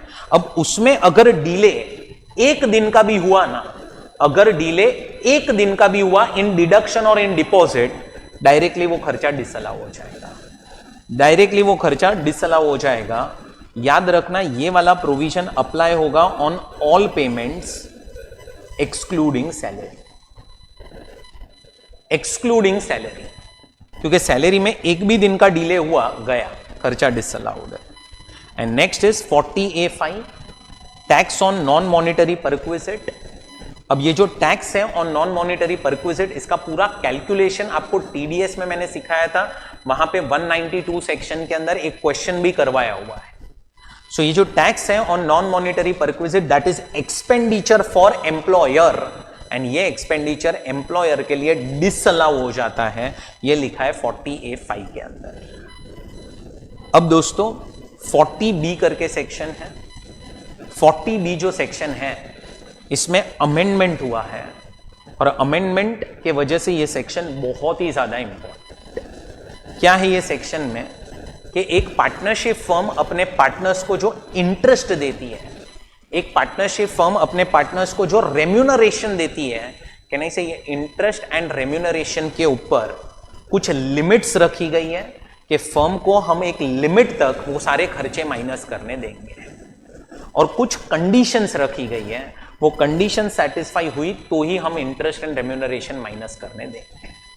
सो आज एक पार्टनरशिप फर्म है या आज एक एलएलपी है, वो अपने पार्टनर्स को इंटरेस्ट दे रही है, वो अपने पार्टनर्स को रेम्यूनरेशन दे रही है, तो interest and remuneration is allowed, minus करने मिलेगा, लेकिन इंटरेस्ट एंड रेम्यूनरेशन के ऊपर क्या रखा गया है? लिमिट रखा गया है, सारे रेस्ट्रिक्शंस, कुछ कंडीशंस रखी गई है। सो आज एक फर्म, आज एक एलएलपी को कब इंटरेस्ट माइनस करने मिलेगा और क्या क्या कंडीशन सेटिस्फाई होनी चाहिए और कितनी interest minus and remuneration minus करने मिलेगा, वो यहां पे सीखेंगे। सो 40B करके सेक्शन है, इंटरेस्ट जो है, इंटरेस्ट वो आपको माइनस करने मिलेगा। इंटरेस्ट एक पार्टनरशिप फर्म अपने पार्टनर्स को देगी तो माइनस करने मिलेगा। नंबर 1, कब? The interest is payable by firm to its partner should be authorized by partnership deed.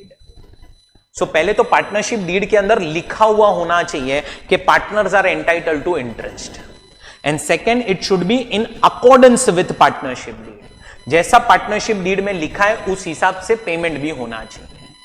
सो पहले तो पार्टनरशिप डीड में मेंशन होना चाहिए, it should be authorised by and it should be in accordance with partnership deed. Second, the interest payable by firm to its partner should not be for a period prior to the date of such partnership deed authorizing the payment of such interest. So अगर partnership deed, समझो के partnership deed में authorisation डाला, लेकिन वो authorisation का effect retrospectively डाला है. सो समझो पहले डीड में कुछ नहीं लिखा था इंटरेस्ट को लेके, और अब डीड को अमेंड किया, और अमेंडेड डीड में लिखा है कि partners are entitled to interest retrospectively. तो जो रेट्रोस्पेक्टिवली पार्ट है ना, वो इंटरेस्ट डिसअलाउ हो जाएगी. अमेंडमेंट मतलब डीड अमेंड होने के बाद इंटरेस्ट के पेमेंट्स प्रोस्पेक्टिव जो होंगे वो ही अलाउड होंगे, प्रोस्पेक्टिव पेमेंट्स ही अलाउड होंगे. एंड मैक्सिमम इंटरेस्ट एक फर्म अपने पार्टनर को जो दे सकती है वो है 12%. 12% से ज्यादा अगर फर्म ने इंटरेस्ट पे किया है पार्टनर्स को, इट इज डिसअलाउड, माइनस करने नहीं मिलेगा, डिसअलाउड हो जाएगा 12% से ज्यादा पे किया तो. अच्छा, fourth point and fifth point क्या है? तो मैंने आपको यहां पे एग्जांपल दिया था कि समझो एक HUF है जो एक पार्टनरशिप फर्म में पार्टनर है, बट उसको रिप्रेजेंट कौन कर रहा है? कर्ता उसको रिप्रेजेंट कर रहा है. HUF पार्टनर है बट कर्ता उसको रिप्रेजेंट कर रहा है. अब HUF ने लोन दिया या कैपिटल दिया है, HUF पार्टनर है, और ये कर्ता ने इंडिविजुअल कैपेसिटी में कुछ लोन या कैपिटल प्रोवाइड किया, लोन दिया हुआ है फर्म को. तो अब फर्म जो कर्ता को इंडिविजुअल कैपेसिटी में इंटरेस्ट पे करेगी ना, उस पे ये प्रोविजन अप्लाई नहीं होंगे. प्रोविजन कब अप्लाई होंगे? When you are partner in a firm. So partner कौन है? HUF. तो HUF को इंटरेस्ट पे करते वक्त कहने से 40B अप्लाई होगा, क्योंकि HUF पार्टनर है. कर्ता ने अगर ओन फंड्स कुछ दिए हुए हैं पार्टनरशिप फर्म को एज अ लोन, और अब ये फर्म इंटरेस्ट पे कर रही है ऑन सच लोन, यानी से उस पे ये प्रोविजन अप्लाई नहीं होंगे. तो कैसे याद रखना है कि if you are partner in representative capacity, if you are partner in representative capacity, तो जो इंटरेस्ट रिप्रेजेंटेटिव कैपेसिटी में मिलेगी उस पे प्रोविजन अप्लाई होंगे. इंडिविजुअल कैपेसिटी पे जो भी इंटरेस्ट मिलेगी उस पे ये प्रोविजन अप्लाई नहीं होंगे. And if you are partner in a individual capacity, तो इंडिविजुअल कैपेसिटी पे जो भी इंटरेस्ट मिलेगी उस पे ये प्रोविजन अप्लाई होंगे. रिप्रेजेंटेटिव कैपेसिटी में अगर लोन दी गई है और इंटरेस्ट मिल रहा है तो उस पे ये प्रोविजन अप्लाई नहीं होंगे, वो ध्यान में रखना. सो ये इंटरेस्ट के पॉइंट्स हैं. अब आ रहे रेम्यूनरेशन के पॉइंट्स. रेम्यूनरेशन जो है, number 1, such remuneration should be paid only to working partner. So समझो कि अगर नॉन वर्किंग पार्टनर को रेम्यूनरेशन दिया, किसको रेम्यूनरेशन दिया है? नॉन वर्किंग पार्टनर को, तो वो अलाउड नहीं है, वो डायरेक्टली डिसअलाउ हो जाएगा. Next, it should be authorised by and it should be in accordance with partnership deed. It should be authorized by and it should be in accordance with partnership deed. It should not pertain to a period prior to the partnership deed. वही retrospectively अगर authorization दिया तो वो नहीं चलेगा. And यहां पे आपको लिमिट दी गई है कि मैक्सिमम कितना रेम्यूनरेशन अलाउड होगा. ये लिमिट अमेंड हुई है दोस्तों कि in case of book loss, अगर फर्म को बुक लॉस आ रहा है, बुक लॉस, तो मैक्सिमम रेम्यूनरेशन जो फर्म को अलाउ होगा वो होगा 3 lakh. In case of book profit up to 6 lakhs, in case of book profit up to 6 lakhs, 6 lakhs तक अगर फर्म का बुक प्रॉफिट है तो 90% ऑफ बुक प्रॉफिट और 3 lakh whichever is higher, इतना मैक्सिमम रेम्यूनरेशन अलाउड होगा. And if book profit is more than 6 lakhs, तो 6 lakhs तक 90% निकालो तो 5,40,000 आ गया. 90% ऑफ 6 लाख 5,40,000, और जो एक्स्ट्रा बुक प्रॉफिट है ना उसका 60%. ये मैक्सिमम रेम्यूनरेशन अलाउड होगा. और मैक्सिमम रेम्यूनरेशन किस पे डिपेंड करेगा? बुक प्रॉफिट के ऊपर या बुक लॉस के ऊपर, या book loss. And what is book profit, book loss, तो उसका यहां पे नीचे मीनिंग दिया है. बुक प्रॉफिट, बुक लॉस और कुछ नहीं है, आपकी टैक्सेबल प्रॉफिट्स ही है बिफोर रेम्यूनरेशन. आप जो नॉर्मली टैक्सेबल प्रॉफिट कैलकुलेट करते हो बिजनेस एंड प्रोफेशन में, वही कैलकुलेट करना है बिफोर रेम्यूनरेशन, रेम्यूनरेशन के पहले, बस उतना ध्यान में रखना. अच्छा, जो भी शेयर इन प्रॉफिट मिलेगा पार्टनर को फ्रॉम पार्टनरशिप फर्म, वो क्या हो जाएगा? एग्जम्प्ट हो जाएगा अंडर सेक्शन 10(2)(a). 10(2)(a) में शेयर इन प्रॉफिट जो भी मिलेगा वो एग्जम्प्ट. नेक्स्ट, अब दोस्तों 40A2 करके सेक्शन था। 40A2 सेक्शन में क्या था कि अगर आप रिलेटिव से कोई ट्रांजैक्शन करते हो और उससे कोई गुड्स या सर्विसेज ले रहे हो, फ्रॉम अ रिलेटिव, एंड आप उसको अनरीजनेबल अमाउंट पे कर रहे हो। क्या पे कर रहे हो? Unreasonable amount. सो ज्यादा पेमेंट कर रहे हो, तो जो भी अनरीजनेबल अमाउंट होगा ना is disallowed, and reasonable amount जो भी होगा that is allowed. Reasonable amount minus करने मिलेगा, अनरीजनेबल अमाउंट माइनस करने नहीं मिलेगा। कब? जब आप ट्रांजैक्शन कर रहे हो विथ रिलेटिव के साथ जब आप ट्रांजैक्शन कर रहे हो तब। नीचे आपको रिलेटिव का डेफिनेशन भी दिया हुआ है। इधर मैंने आप लोगों को एक एग्जांपल दिया था, अगर आपको याद हो तो, कि जैसे इंडिविजुअल अगर बिजनेस कर रहा है तो उसके लिए रिलेटिव कौन हो गया? Spouse, brother, sister, ascendant and descendant. So मैंने आपको एक एग्जांपल दिया था, याद करो, कि अगर समझो जेठालाल जो है उसने सुंदर जो उसका ब्रदर इन लॉ था उससे कुछ गुड्स खरीदे। वो गुड्स की वैल्यू थी 1 लाख, लेकिन जेठालाल ने खरीदे 1,50,000 में। तो जेठालाल जो है उसको पीएनएल अकाउंट में कितना माइनस करने मिलेगा? यानी इसे पूरा का पूरा 1,50,000 मिल जाएगा दोस्तों माइनस करने। क्यों? क्योंकि सुंदर ब्रदर इन लॉ जो है वो रिलेटिव के डेफिनेशन में कवर्ड नहीं है। सो वो चीज ध्यान में रखना दोस्तों। ये प्रोविजन क्या बोल रहा है कि अगर आप रिलेटिव के साथ ट्रांजैक्शन करोगे और अगर आपने ज्यादा पेमेंट कर दिया है तो जो भी आपका एक्सेस पेमेंट होगा ना दैट विल बी डिसअलाउड, वो डिसअलाउ हो जाएगा। सो यहां पे आप ये एक बार पढ़ सकते हो रिलेटिव्स का मीनिंग। अब आ रहा है सेक्शन नंबर 40A3। अब ये सेक्शन में क्या लिखा है?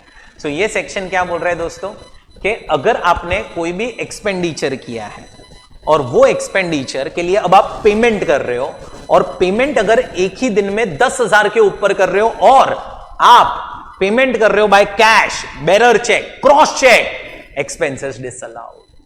बट ये सेक्शन एप्लीकेबल है on revenue expenses.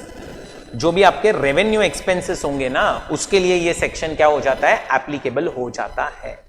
So revenue खर्चे जो भी आप करोगे उस पे ये सेक्शन जो है वो क्या हो जाएगा? एप्लीकेबल हो जाएगा। सो रेवेन्यू एक्सपेंसेस अगर आपने किया और उसका पेमेंट एक ही दिन में अगर आप कर रहे हो जो 10,000 से ज्यादा है और आप पेमेंट प्रिस्क्राइब मोड से नहीं कर रहे हो, खर्चा इज डिसअलाउड। वो यहां पे लिखा है, यहां से लेके यहां तक। अच्छा, यहां से लेके यहां तक ने पॉइंट क्या है? यहां से लेके यहां तक। तो पॉइंट ऐसा है यहां से लेके यहां तक के 40A3A सेक्शन है, उसमें क्या लिखा है कि अगर आपने कोई खर्चा माइनस कर दिया ऑन ड्यू बेसिस। क्यों? क्योंकि आप मर्केंटाइल सिस्टम फॉलो कर रहे थे। आपने कोई खर्चा माइनस कर दिया ऑन ड्यू बेसिस। समझो 1-2 साल बाद आपने पेमेंट किया और फिर आपने पेमेंट प्रिस्क्राइब मोड से नहीं किया। अब खर्चा तो आपको माइनस करने मिल चुका था ऑन ड्यू बेसिस, आपने 2-3 साल बाद पेमेंट किया और प्रिस्क्राइब मोड से पेमेंट नहीं किया प्रिस्क्राइब मोड से पेमेंट। अब जब आप प्रिस्क्राइब मोड से पेमेंट नहीं करोगे तो जिस साल में आपने पेमेंट किया ना उस साल की जो आपकी इनकम होगी ना उसमें हम ये जो खर्चा था वो हम ऐड कर देंगे, वो साल की इनकम हम बढ़ा देंगे, क्योंकि हमने पहले तो आपको खर्चा माइनस करने दे दिया था। जब भी आप किसी गुड्स ट्रांसपोर्ट एजेंसी को पेमेंट करोगे तो यही जो 10,000 की लिमिट है उसको उन्होंने 35,000 कर दी है। कितनी कर दी है? 35,000। 10,000 की जो लिमिट है वो कितनी हो चुकी है? 35,000 लिमिट हो चुकी है। और एक रूल है, रूल नंबर 6DD, जिसमें मैंने आप लोगों को ये सारे एक्सेप्शंस पढ़ाए थे। याद करो कि अगर आप बैंक को पेमेंट करते हो, अगर आप गवर्नमेंट को पेमेंट करते हो, अगर आप पेमेंट करते हो through credit card, debit card, RTGS, NEFT, IMPS, या फिर अगर आप पेमेंट करते हो इन अ विलेज और अ टाउन जहां पे बैंक ही नहीं है, फिर आप फार्मर्स को पेमेंट कर रहे हो, फिर आप किसी एम्प्लॉई को पेमेंट कर रहे हो जिसके सारे रिटायरमेंट बेनिफिट जो है वो लेस देन और इक्वल टू 50,000 है, फिर अगर आप पेमेंट कर रहे हो for purchase of product manufactured और processed without the aid of power in a cottage industry, फिर पहले एक पॉइंट हुआ करता था क्या कि अगर आप पेमेंट कर रहे हो on a day when banks are closed, वो पॉइंट अब से हटा दिया गया। ये सब एक्सेप्शंस है। मतलब क्या? आप पेमेंट फिर कोई भी मोड से करो चलेगा ये सब जगह। सो ये सारे एक्सेप्शंस मैंने आप लोगों को पढ़ाए थे। यहां पे mode of payment is not relevant, यानी से आप कोई भी मोड से पेमेंट करो चलेगा। चलो उसके बाद आता है सेक्शन नंबर 41(1). 41(1) बहुत सिंपल सा प्रोविजन है। क्या? अगर आपने कोई भी एक्सपेंस किया है या कोई भी लॉस हुआ है या कोई भी ट्रेडिंग लायबिलिटी है जो आपको माइनस करने मिल चुका था, कोई भी एक्सपेंस कोई भी लॉस आपने पीएनएल में डेबिट कर दिया था और कल उठ के उसी चीज का रिकवरी हो रहा है, रिकवरी, तो वो रिकवरी को आपको इनकम मान लेना है अंडर 41(1). 41(2) अपन ने 32 सेक्शन में डिस्कस किया पावर जनरेटिंग यूनिट्स के केस में, 41(3) साइंटिफिक रिसर्च के केस में, and 41(4) is recovery of bad dates, recovery of bad dates. ध्यान से सुनो, जैसे रिकवरी ऑफ बैड डेट्स यहां पे टैक्सेबल है, वैसे ही ऑल अदर रिकवरीज, कोई भी दूसरा खर्चा जो आपने पीएनएल में डेबिट कर दिया था और उसकी रिकवरी हो रही है, तो वो 41(1) में टैक्सेबल है। So 41(1) covers all recoveries except recovery of bad debts, और यहां पे आपकी रिकवरी ऑफ बैड डेट्स आ चुका। नेक्स्ट 43B, ये तो आपका फेवरेट सेक्शन है। 43B क्या है इसमें दिया गया? सो 43B बोल रहा है कि जितने भी खर्चे हैं 1 2 3 4 5 6, ये सारे खर्चे हम आपको माइनस करने देंगे। कब? जब ये सारे खर्चे का आप पेमेंट कर दोगे ऑन और before due date of filing return. अगर due date of filing return या उससे पहले पेमेंट हो चुका है ये सारे खर्चों का, तो आपको माइनस करने मिलेगा। इधर क्या दिया हुआ है? एक तो टैक्स, ड्यूटी, सेस या फिर एम्प्लॉयर के सारे contribution in different funds, bonus and commission to employees, interest जो public financial institution, state financial corporation, state industrial investment corporation और उन सबको पे करते हैं, लीव एनकैशमेंट जो एम्प्लॉई को दी जाती है, या any sum payable to Indian railways for use of railway assets. अगर ये सारे खर्चे आप due date of filing return या उससे पहले पे कर दोगे, तो हम आपको करंट ईयर में माइनस करने देंगे, नहीं तो जिस ईयर में पे हुआ उस ईयर में माइनस करने मिलेगा। यहां पे एक नोट दी गई है। कभी कभी क्या होता है कि आप ये bank, financial institution, state financial corporation, state industrial investment corporation, इन सबको है ना, अगर आप इंटरेस्ट पे नहीं कर पाते, अब पे नहीं कर पाए, कहने से आपको माइनस करने भी नहीं मिलेगा, क्योंकि माइनस करने मिलता है ऑन पेमेंट बेसिस। अब समझो कि कल उठ के ये बैंक, फाइनेंशियल इंस्टीट्यूशन ने आपको बोला क्या कि let us convert this interest into a loan. So आपका इंटरेस्ट आउटस्टैंडिंग जो था वही 10 लाख हो गया था, आपने अभी तक 10 लाख का इंटरेस्ट पे ही नहीं किया था। 10 लाख का जो इंटरेस्ट है वो पे ही नहीं हुआ था, आपका इंटरेस्ट आउटस्टैंडिंग हो गया था 10 लाख, तो माइनस करने मिला ही नहीं। अब बैंक आपके पास आया या फाइनेंशियल इंस्टीट्यूशन आपके पास आया और बोला चलो यही 10 लाख को हम कन्वर्ट कर देते हैं इनटू लोन। अब ये बन गई लोन ऑफ 10 lakhs, ये बन गई लोन ऑफ 10 lakhs। तो अब ये लोन बनी ना 10 lakhs का, तो ध्यान से समझो आपको माइनस करने कब मिलेगा पीएनएल में? जब आप ये लोन का पेमेंट करोगे ना, तब। मतलब अभी आपने समझो ये 10 लाख के लोन में से 2 लाख का पेमेंट किया, तो एक्चुअल पेमेंट 2 लाख का ही हुआ है, तो आपको हम 2 लाख माइनस करने देंगे। फिर जैसे जैसे ये लोन का पेमेंट होता गया वैसे वैसे माइनस करो, क्योंकि ये लोन और कुछ नहीं है, this loan represent your interest outstanding. Short में जब आप पे करोगे तभी माइनस करने मिलेगा।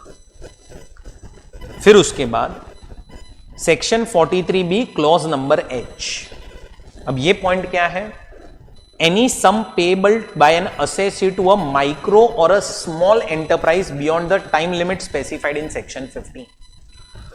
अब ये जो सेक्शन है इसका मैंने आपको मॉड्यूल से पूरा एग्जाम्पल के साथ पढ़ाया था कि देखो जब भी आप पेमेंट करते हो टू अ माइक्रो एंटरप्राइज और अ स्मॉल एंटरप्राइज, किसको पेमेंट कर रहे हो? माइक्रो एंटरप्राइज को या स्मॉल एंटरप्राइज को पेमेंट कर रहे हो।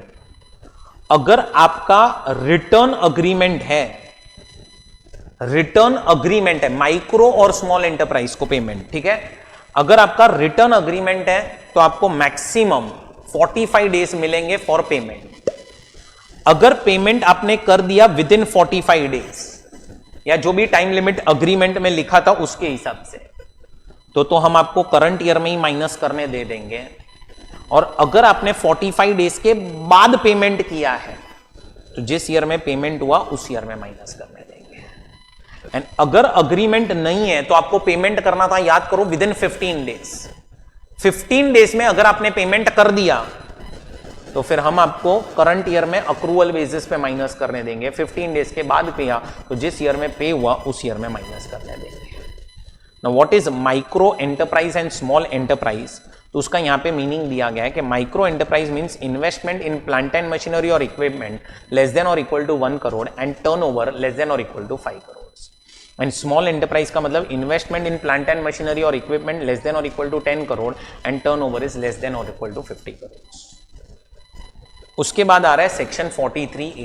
बहुत सिंपल है, अगर आपने कोई भी असेट आउटसाइड इंडिया से खरीदा है तो पहले तो वो असेट आपने समझो क्रेडिट पे खरीदा है, तो क्रेडिट पे खरीदा है तो अब आप पहले तो वो असेट आज की डेट पे रिकॉर्ड कर लो, रुपीस में कन्वर्ट कर देना, क्योंकि आउटसाइड इंडिया से खरीदा है तो फॉरेन करेंसी में पेमेंट करने को आएगा कल उठ के, तो पहले तो उसको रुपीस में कन्वर्ट कर दो।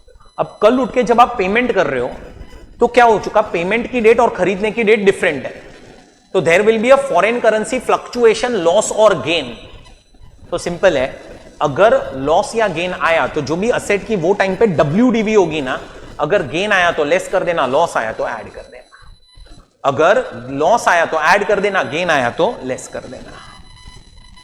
सेक्शन 43CA, 43CA जो है वो सेम एज सेक्शन 50C है।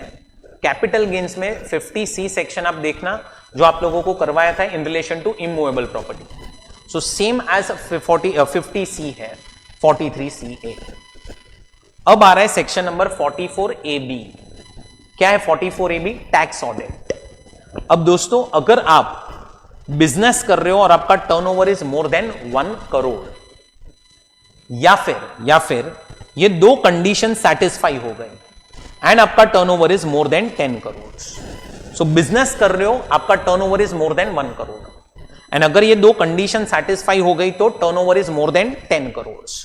ध्यान से सुनना, अगर आप बिजनेस कर रहे हो and turnover is more then 1 crore and ये दो कंडीशन है कि आपके जितने भी कैश इनफ्लोज है, सारे कैश इनफ्लोज, अगर वो लेस देन और equal to 5% of total inflow है, मतलब आपका कैश का यूज बहुत कम है। अच्छा, जब मैं यहां पे कैश वर्ड बोलूंगा, बेरर चेक से जो भी इनफ्लोज है वो भी कवर हो गए एंड क्रॉस चेक से जो भी इनफ्लोज है वो भी कवर हो गए, वो यहां पे नोट में दिया हुआ है। So it is like cash, bearer cheque and cross cheque से जो भी इनफ्लोज आए हैं वो होने चाहिए लेस देन और equal to 5% of total inflow, वो होने चाहिए लेस देन और equal to 5% of total inflow and जो भी cash, bearer cheque and cross cheque से आउटफ्लो हुए हैं वो भी होने चाहिए लेस देन और equal to 5% of total outflow. Total outflow आएगा यहां पे, ठीक है, total outflow. So total outflow से लेस देन और इक्वल टू 5% होना चाहिए। मैं क्या बोल रहा हूं, कैश का यूज अगर कम है, कम या बेरर चेक या क्रॉस चेक का यूज कम है तो टर्नओवर अगर आपका 10 करोड़ के ऊपर होगा, 10 करोड़ एंड अगर ये वाली कंडीशन सेटिस्फाई नहीं हुई तो टर्नओवर आपका 1 करोड़ के ऊपर होगा ना, आपको आपकी बुक्स ऑफ अकाउंट्स ऑडिट करवानी पड़ेगी। एंड जो लोग प्रोफेशन में एंगेज हैं उनकी अगर ग्रॉस रिसीट्स 50 लाख से ज्यादा है, ग्रॉस रिसीट्स 50 लाख से ज्यादा है तो उनको अपनी बुक्स ऑफ अकाउंट्स ऑडिट करवानी पड़ेगी। बिजनेस के केस में ये कंडीशन सेटिस्फाई हो गई तो ऑडिट करवाना पड़ेगा जब 10 करोड़ के ऊपर है, बिजनेस के केस में कंडीशन सेटिस्फाई नहीं हुई तो 1 करोड़ के ऊपर, प्रोफेशन के केस में ग्रॉस रिसीट्स 50 लाख के ऊपर, तो फिर आपको ऑडिट करवाना पड़ेगा।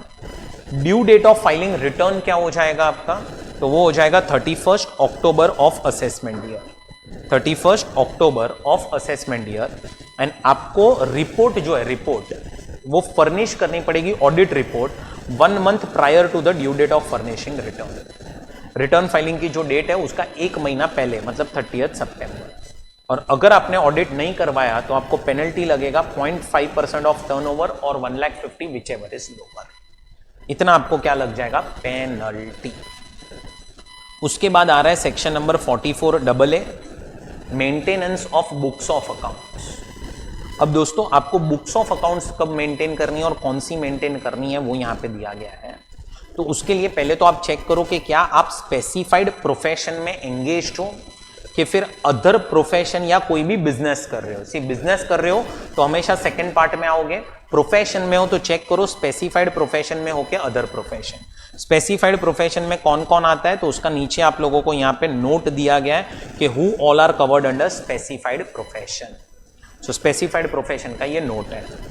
अब अगर आप स्पेसिफाइड प्रोफेशन में कवर्ड हो तो आपके लिए एक कंडीशन, अगर ये कंडीशन सेटिस्फाई हो जाती है तो आपको स्पेसिफाइड बुक्स मेंटेन करनी पड़ेगी, और नहीं होती है तो एनी बुक्स। और अगर आप अदर प्रोफेशन में कवर्ड हो या कोई बिजनेस कर रहे हो, कंडीशन है सेटिस्फाई हुई तो एनी बुक्स और नहीं हुई तो नो बुक्स। देखो स्पेसिफाइड प्रोफेशन में कौन कौन आएगा वो यहां पे दिया गया है। कंडीशन सेटिस्फाई हो गई तो स्पेसिफाइड बुक्स मेंटेन करनी है। स्पेसिफाइड बुक्स कौन कौन सी है वो यहां पे दी गई है। यहां पे अगर कंडीशन सेटिस्फाई नहीं हुई तो एनी बुक्स, और अदर प्रोफेशन और एनी बिजनेस में कंडीशन सेटिस्फाई हो गई तो एनी बुक्स। एनी बुक्स का मतलब क्या? ऐसी बुक्स ऑफ अकाउंट्स जिसके बेसिस पे असेसिंग ऑफिसर आपकी इनकम कैलकुलेट कर सके। Books which enables assessing officer to calculate income of assessee. So ऐसी बुक्स आपको मेंटेन करनी है। अब ध्यान से सुनो।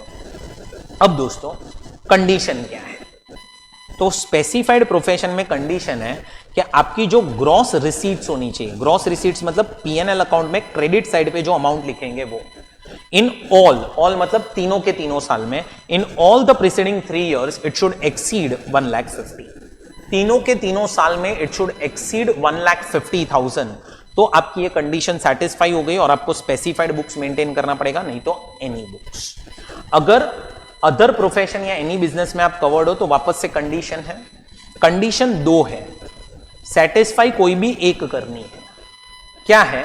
ग्रॉस रिसीट और turnover in any of the 3 years, in any of the 3 years मतलब कोई भी एक साल में।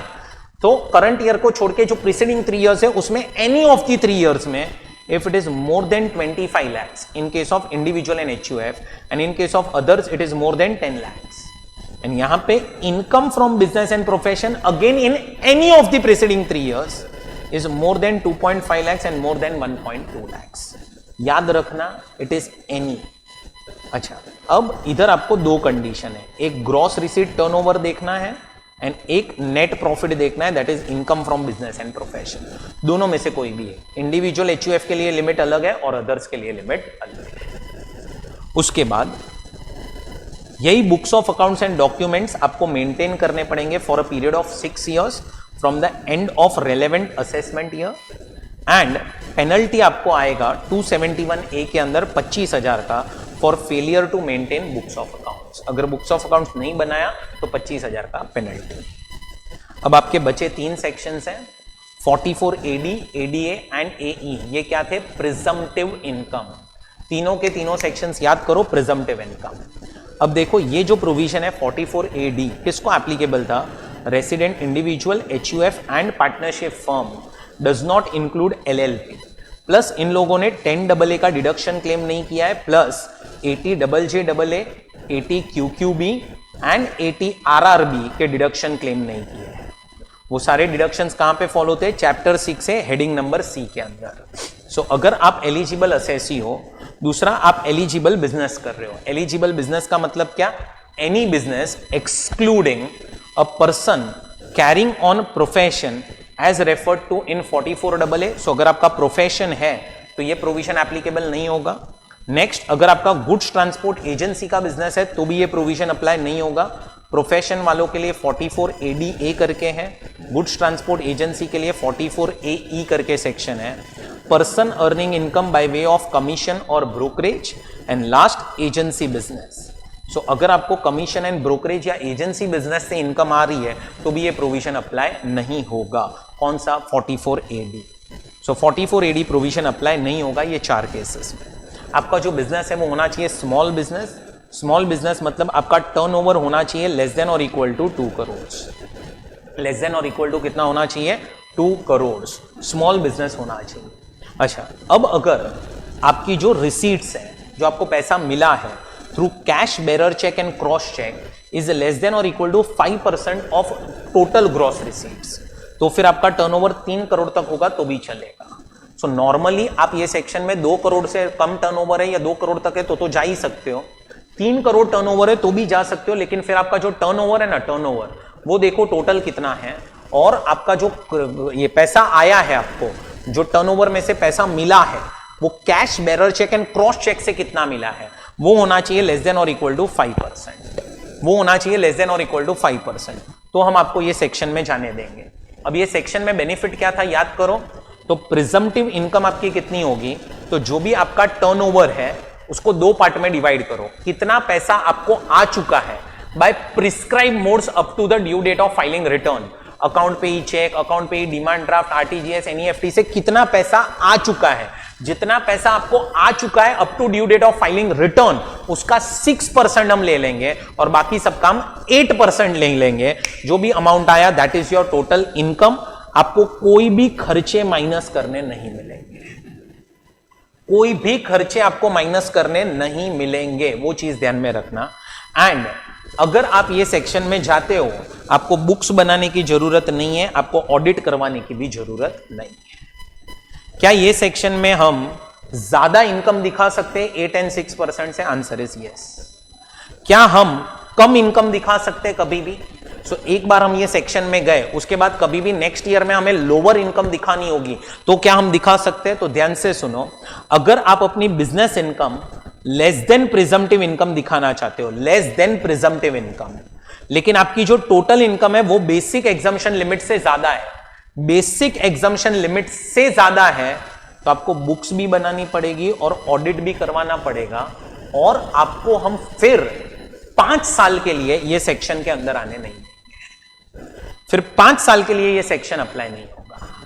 एंड यस, अगर आप अपनी business income less than presumptive income बता रहे हो और आपकी total income is less than और equal to basic exemption limit, business income आपकी लेस देन प्रिजम्पटिव इनकम है और टोटल इनकम आपकी लेस देन और equal to basic exemption limit है, ऑडिट मत करवाना, बुक्स मेंटेन मत करना। ऑडिट और बुक्स नहीं एप्लीकेबल है, बट 5 साल के लिए सेक्शन एप्लीकेबल नहीं होगा। अगर आप लोअर इनकम दिखाओगे 5 साल के लिए आपको सेक्शन अप्लाई नहीं होगा। हाँ, ऑडिट और बुक्स तभी बनानी है जब आपकी total income basic exemption limit से ज्यादा हो। सो business income is less than presumptive income and total income is more then basic exemption limit, तो बुक्स भी बनाओ, ऑडिट भी करवाओ, 5 साल के लिए सेक्शन अप्लाई नहीं होगा। एंड अगर आपकी business income is less than presumptive और टोटल इनकम, जो आपकी टोटल इनकम है दैट इज लेस देन और equal to basic exemption limit, books मत बनाओ, ऑडिट भी मत करवाओ। और अगर आप 44 AD में जाते हो तो आपको एडवांस टैक्स पूरे साल में एक ही बार पे करना है 15 मार्च को, ये हमने एडवांस टैक्स प्रोविजंस में भी देखा था। 44 AD है। अब ये सेक्शन किसको अप्लाई होता है? जो लोग प्रोफेशनल्स हैं उनको, बट उसमें भी resident, individual and partnership firm excluding LLP। Profession में भी जो लोग स्पेसिफाइड प्रोफेशन में कवर्ड है, 44AA में जो नोट नंबर 1 था वो, एंड आपकी ग्रॉस रिसीट्स होनी चाहिए लेस देन और equal to 50 lakhs, less than और equal to 50 lakhs। Now if receipts through cash, bearer cheque and cross cheque is less than और equal to 5% of gross receipts, तो फिर यही limit हो जाएगी 75 lakhs। 50 लाख तक आपकी अगर ग्रॉस रिसीट्स है, आप ये सेक्शन में कभी भी जा सकते हो। 75 lakhs अगर आपकी ग्रॉस रिसीट्स है और अगर आपकी cash, bearer cheque and cross cheque के थ्रू जो रिसीट्स आ रही है वो लेस देन और इक्वल टू 5% है, तो भी आप जा सकते हो। यहाँ पे प्रिजम्पटिव इनकम 50% बतानी पड़ेगी आपको, एंड एक्सपेंसेस कोई भी माइनस करने नहीं मिलेंगे, बुक्स बनाने की जरूरत नहीं है, ऑडिट वैसे भी आएगा ही नहीं क्योंकि आपका टर्नओवर 50 लाख या उससे कम है। हाँ, 75 lakhs या उससे कम है तो भी आपको बुक्स, ये ऑडिट भी करवाने की जरूरत नहीं है 44 AB के हिसाब से। हायर इनकम दिखा सकते हो, यस। लोअर इनकम दिखा सकते हो, यस। बट अगर lower income, business income less than presumptive बताई, आपकी total income basic exemption limit से ज्यादा है, तो बुक्स भी बनाना पड़ेगा और ऑडिट भी करवाना पड़ेगा। इधर 5 साल वाला प्रोविजन अप्लाई नहीं होता है, वो चीज ध्यान में रखना। एडवांस टैक्स वापस से आपको रिलैक्सेशन मिलता है, आपको एक ही इंस्टॉलमेंट में भरना है। 44 AE जो लास्ट प्रोविजन है अपना, जो किसको अप्लाई होता है? गुड्स ट्रांसपोर्ट एजेंसी को। यहां पे असेसी कैन बी रेसिडेंट और non resident. Goods transport agency का बिजनेस है और उसका बिजनेस स्मॉल बिजनेस है, मतलब जहां पे नंबर ऑफ व्हीकल्स उसके पास लेस देन और इक्वल टू 10 है throughout the previous year. आपकी प्रिजम्पटिव इनकम क्या होगी? तो अगर आपके पास हैवी व्हीकल है, हैवी व्हीकल मतलब जिसका weight is more than 12 tons, तो 1000 rupees per ton every month और part of the month per vehicle आपकी इनकम होगी। एंड अगर अदर देन हैवी व्हीकल है, मतलब लाइट व्हीकल है, तो 7500 पर मंथ और part of the month. This is पर व्हीकल इनकम। और आपको है ना यहां पे प्रिजम्पटिव इनकम तब से कैलकुलेट करनी है जब से असेट आपने खरीद लिया है, मतलब जब से आप ओनर बन गए ना तब से आपकी प्रिजम्पटिव इनकम का कैलकुलेशन स्टार्ट हो जाएगा। फिर आपने भले ही वो व्हीकल यूज करना स्टार्ट ना किया हो, आपकी प्रिजम्पटिव इनकम कैलकुलेट होना स्टार्ट हो जाएगी। कोई भी खर्चा माइनस करने नहीं मिलेगा। सिर्फ एक ही चीज याद रखना जो यहां पे रेड में लिखी है, क्या कि अगर फर्म होगी ना, फर्म मतलब ये गुड्स ट्रांसपोर्ट एजेंसी एक फर्म है, तो फिर हम आपको सैलरी और इंटरेस्ट जो पार्टनर को हम पे करते हैं एज पर सेक्शन 40B वो हम अलग से माइनस करने देंगे। उतना अलग से मिलेगा but only in this section. Relaxation, audit करवाने की जरूरत नहीं है, बुक्स मेंटेन करने की जरूरत नहीं है। हायर इनकम दिखा सकते हो, लोअर इनकम दिखाई, बुक्स भी बनाना पड़ेगा और ऑडिट भी करवाना पड़ेगा। बुक्स भी बनाना पड़ेगा और ऑडिट भी करवाना पड़ेगा। सो ये आपका बिजनेस एंड प्रोफेशन का रिवीजन कंप्लीट हुआ दोस्तों। मिलते हैं नेक्स्ट वीडियो में। Take care, all the best.